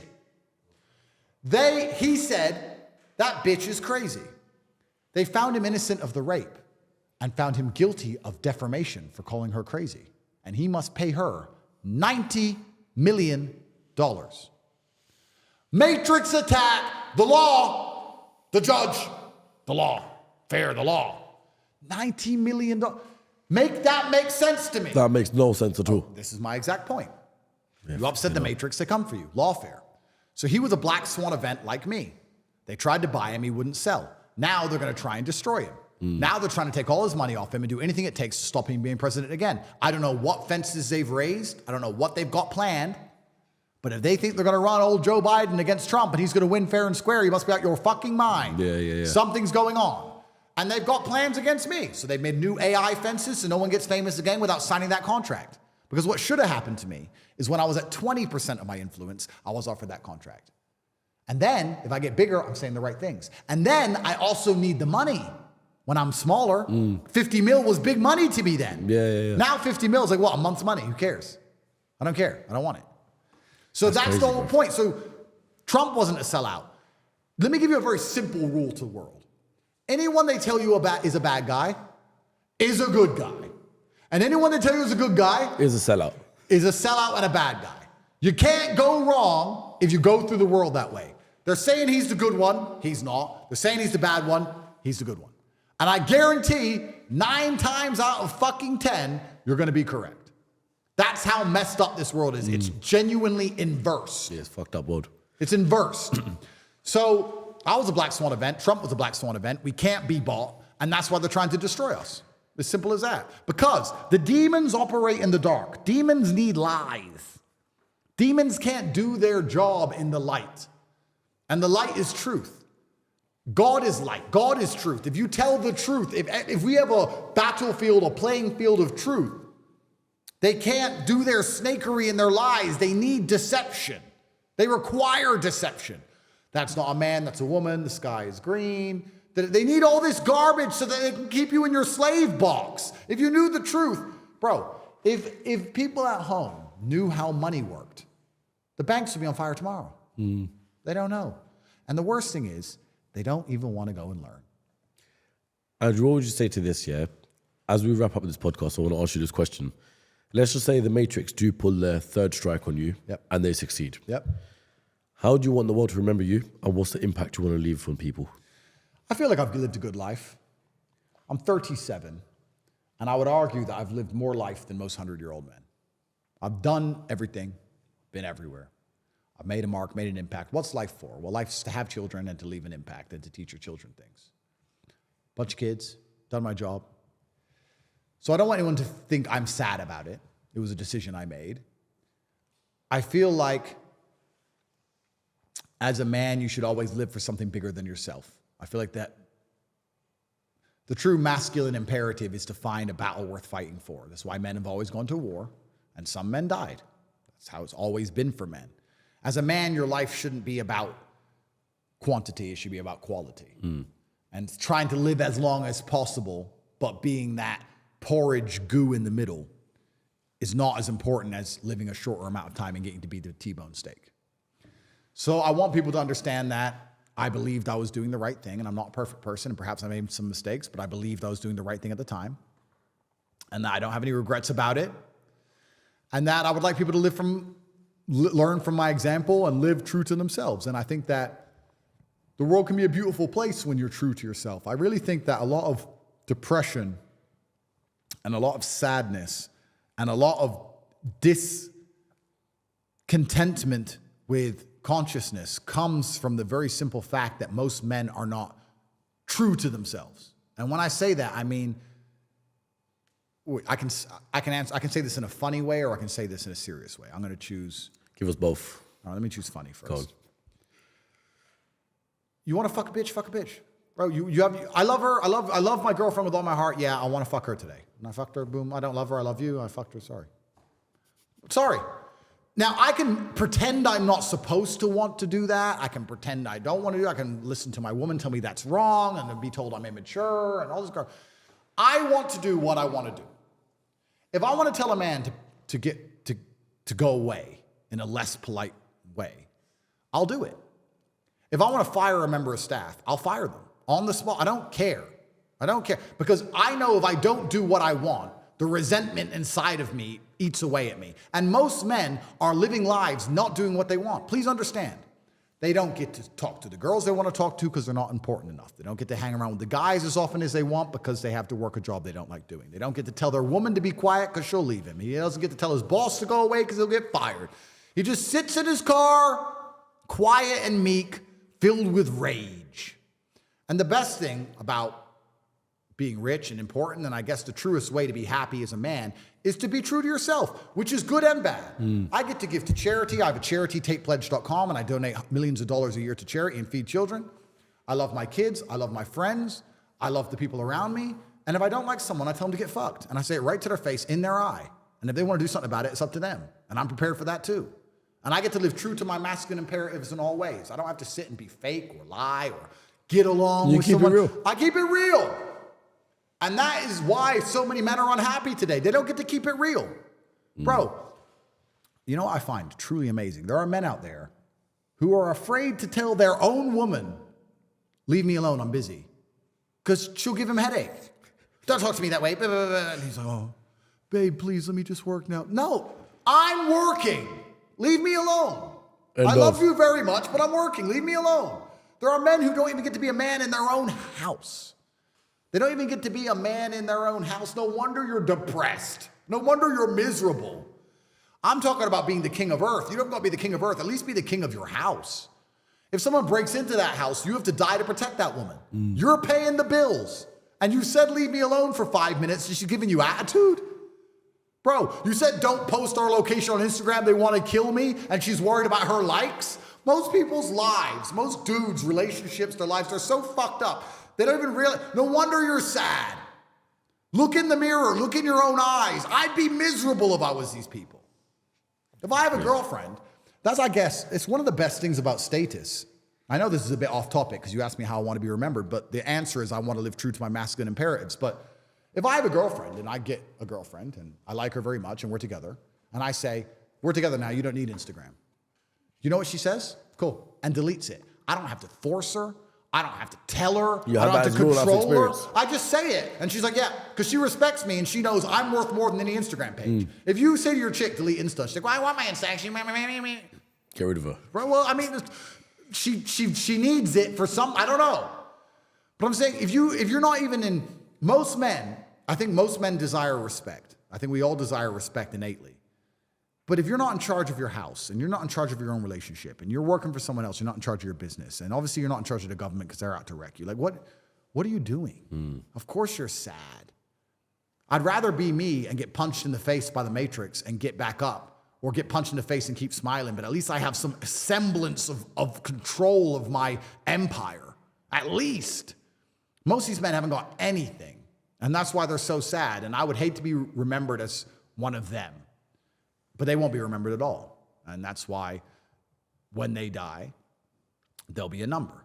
And there's always going to be numbers and names on this planet. And the names have always had difficult lives. If you look back at any battle in history, they will say 13,000 people died. And X person. And one of them was him. Yeah. I'm going to be that guy. And avoiding all of the hardship it takes to become that guy is truly insane.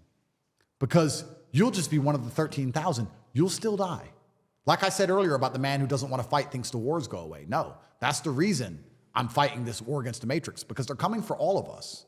If any man is watching this, I may be charging at the gunfire first. I may be leading the charge and I may be getting hurt. You're somewhere at the back and you feel safe. They're coming for all of us. So at least I get to go down as a name as opposed to dying as a number. So don't worry about me dying a little bit early. Worry about yourself dying and not being remembered at all. Andrew Tate, I want to thank you very much for coming on the podcast. Thank you, sir. And guys, I know I've probably been quiet this episode, but when you have someone like yourself on Tate, God gave us one mouth and two ears for a reason, so all we've got to do is listen. Thank you, sir. So now I'm excited to have Tristan on and listen to see what he says as well. Thank you, bro. Have you got any questions that you'd like me to ask Tristan? Ask him who's better at Uno. That's important. Let's see if I want to see if he tells you the truth. Let me tell you all guys something at home. I have never lost a game of Uno. I am undefeated, world champion, centennial, 3-time world champion. I was in jail, 3 life sentences, just me by myself, 1,000 people against me in the biggest Uno game ever played in history. I beat 1,000 people with no cards. I beat them. They let me out of my 3 life sentences. All of them had to get the bus to Jupiter because they were stupider than me. And I stayed here on Earth as the champ. You can't play greens against me. If you play greens at any point, I'm guaranteed to beat you. Blues and reds don't work. Uno, world champ. Repeat all of that to Tristan so he knows. Tell him he's been to Jupiter. He's stupider. I've been to jail. 3 life sentences. I got out because of my Uno prowess. I have never lost a game of Uno. I'm going to play that clip to him. Any other questions for him? That's all that matters, bro. Andrew, I want to appreciate you. Thank you very much for coming on the podcast. And hopefully, I wish all this issue of yourself and, you know, the law and all that sort of stuff can go to shit and basically come back to normal, get your freedom back. And then we'll link up in Dubai or Saudi Arabia or wherever we may be at the time. Let's do part 3. Part 3, exactly that. Guys, make sure you subscribe, like, comment. Also, I was going to plug your social, but I don't even know if you can do that anymore. Yeah. So I'll do a quick plug here. Guys, if you liked what I said today, it's the tip of the iceberg. I have to censor myself so they don't kill me right away. So if you want to hear more about what I have to say, go to corporatate.com. I have a completely free email list. You can sign up there. If you want to learn how to make money online, you can join the real world. And if you want a fraternity of brothers who understand the truth about the enslavement which is coming for us all, you can join the war room. All of those things are accessible at cobratate.com. If you want to really piss off the educational establishment, you can go to university.com, which also leads to the real world, but using that website really makes them mad. So if you've wasted money on a degree at any point in your life, that's how you get retribution. Join the real world via university.com. And I'm only on Twitter at cobratate. Shout out to Elon Musk. Shout out to Elon. All right, guys. Hope you enjoyed it. Catch you all in the next one. Peace.